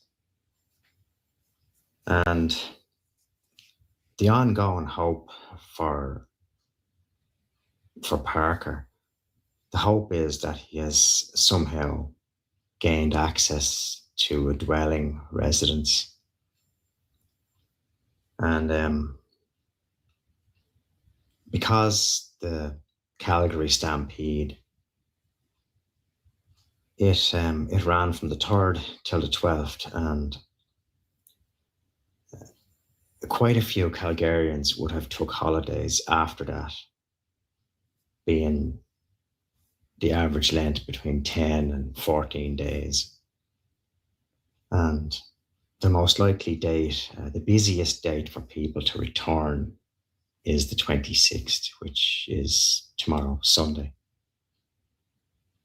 And I'll hope, and I'll keep hoping for Parker that tomorrow is his day, that he gets found, and I'll hope he gets found alive and well. I'll keep that hope for Parker. Short and sweet and to the point. Take care. Good luck. So, I mean, I didn't even consider the Calgary Stampede and how. So, in some ways he's right, and in some ways he's not accurate. In that, so you've got the largest or the greatest outdoor show on earth. Like hundreds of thousands, if not millions of people come to Calgary to check out the Calgary Stampede, the rodeo, the grandstand show, all of that stuff. It's very, very popular, has been for decades. Ran from July 3rd to the 12th. And I'm sure there are a lot of people who do wait until the Stampede is over to take their vacations. He's not wrong there. I'm sure there are. However, a lot of Calgarians who are able to would prefer to take their vacations during Stampede week, just because of the added activities and the added traffic that are in the city. There are companies who do not allow you to book time off during Stampede week. There are still a lot of businesses. You can't drive past a street during Stampede week where a company is not having a pancake breakfast and their employees are all dressed up in their cowboy hats and their cowboy gears and stuff, and they need all staff on deck for Stampede week because there are so many tourists. Having said that, there would be certain people that would go on vacation after the Stampede, which ended on July 12th this year. And the thought, I believe, is that maybe one of those homes is where Parker hunkered down. And when the vacationers get back, they will discover Parker in their home. Whatever. We can hope. Maybe. But I just wanted to put that out there about the Calgary Stampede. Like I said, I think it, as a local of close to 30 years, born and raised, my parents still live there brought my kids up there for a certain amount of years. I know what Stampede Week is like, and it's not like everybody. It's not like all the residents in the city are like, "Yeehaw, giddy up! It's Stampede Week, woohoo!" The younger crowd, yes, but no, it's not like that. It's like, just think of living in a tourist destination during the busiest time of the year. You want to get the hell out of Dodge for that. Just in my circle, like the people that, even me as an adult, it was like, it got to be too much. When you're a kid and you're in partying and stuff, you're 18, 19, 20, and you want to go to the grounds every night, and sure, it's a good time. But people who don't, I don't know. That's just my opinion on it anyways. And then all of the tourism and all of the encampments, like April brought up, there is a fairly large homeless population in Calgary.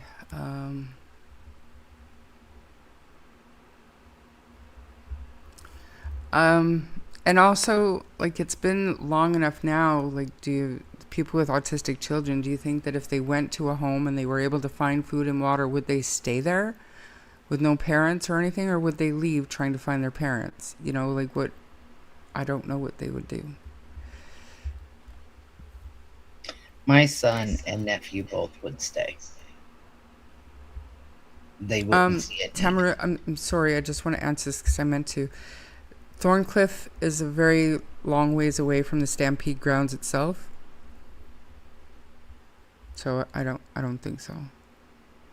It's on the other side of the city. The Stampede grounds is in the southeast. So we're talking about the northeast, northwest, where Parker's. No. Sorry, Melissa, go ahead. My son and my nephew both, if they were comfortable, like they had what they felt they needed, they would stay, whether a parent was there or not. But all autistic children are different, so it's hard to, unless you know him and you know what his tics are and his stems are, it would be hard to tell.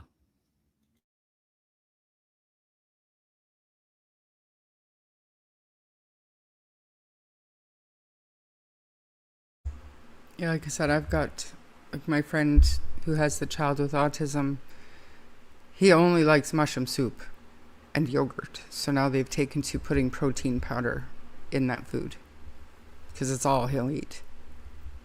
Like, no matter what. If we go out to dinner, they have his mushroom soup with him. So, yeah. Trying to see if there was anything else. So, let me. Sorry. I don't mean to. I need to have a nap. Ian is.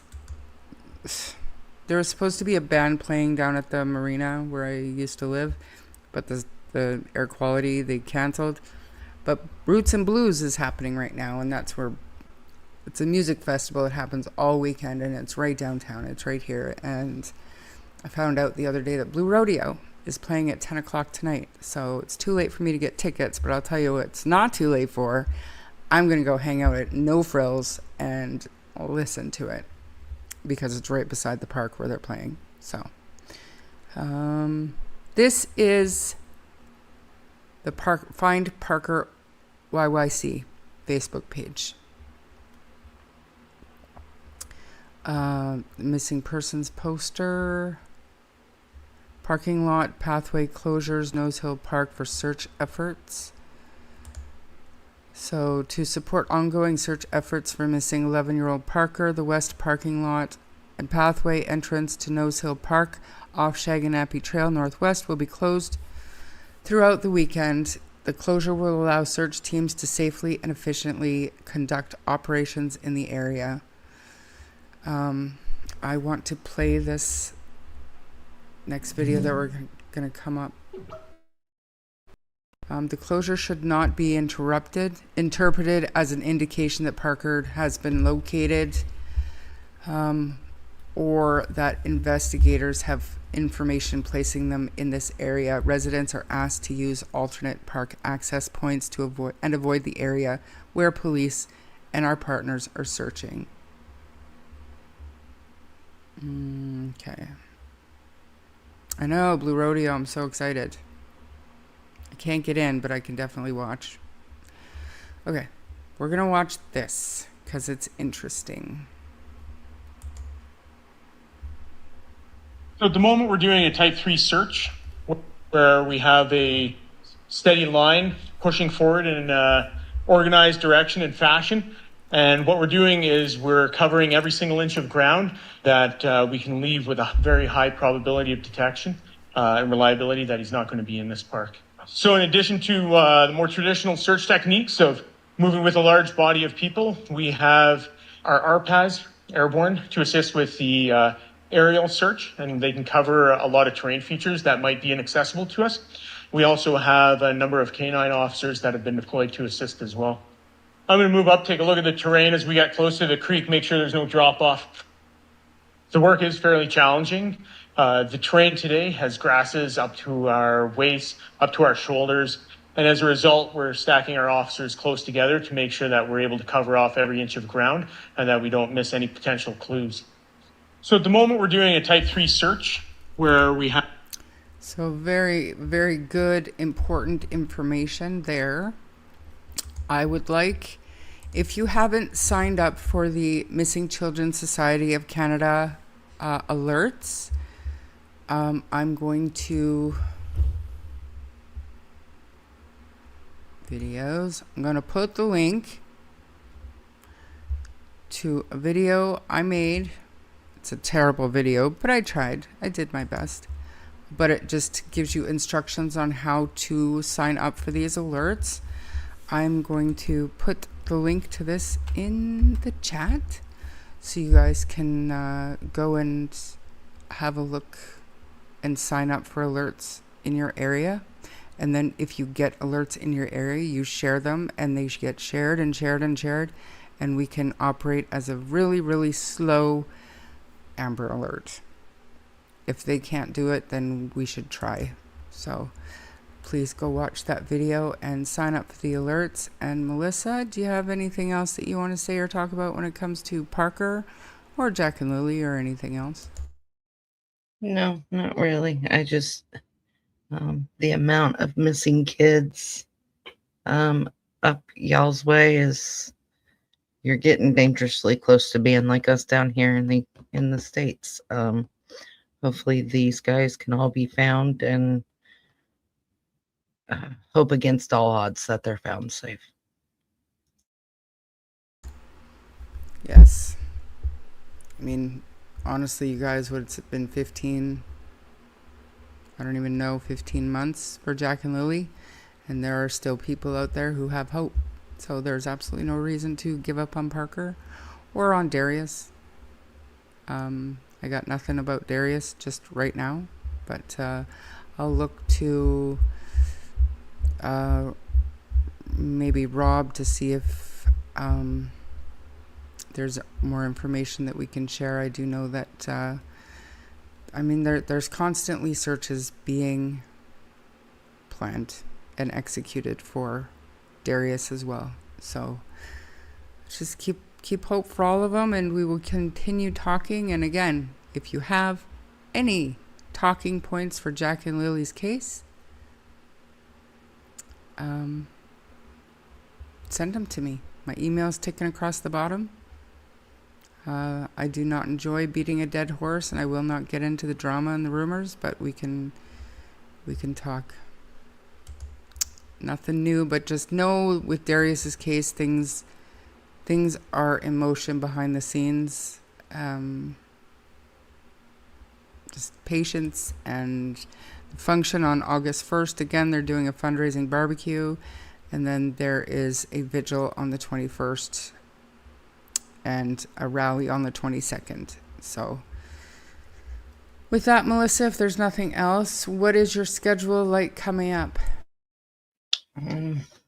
So I leave Tuesday to go back to work. I've been home several days now, but because of all the health stuff I've been going through, kind of been absent.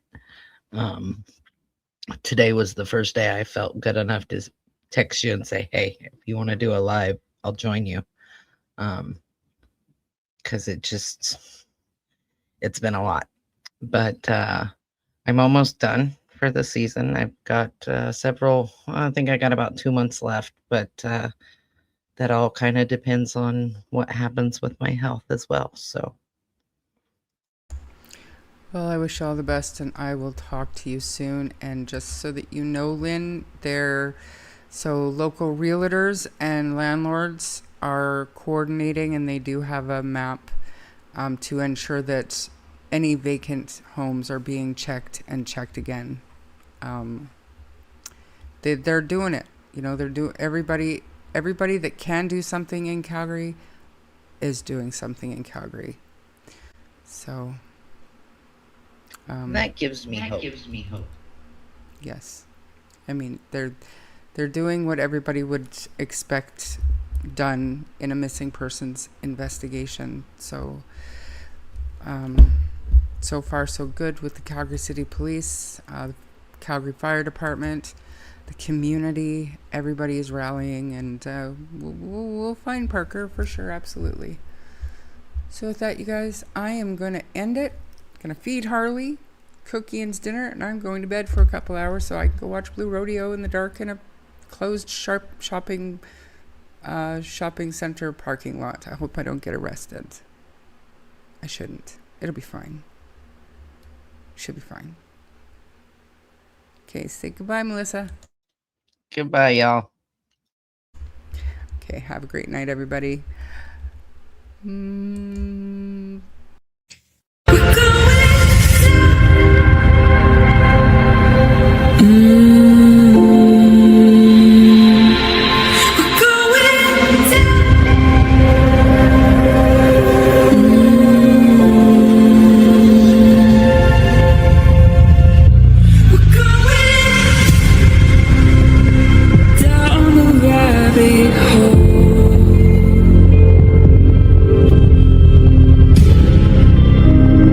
Where it stops, no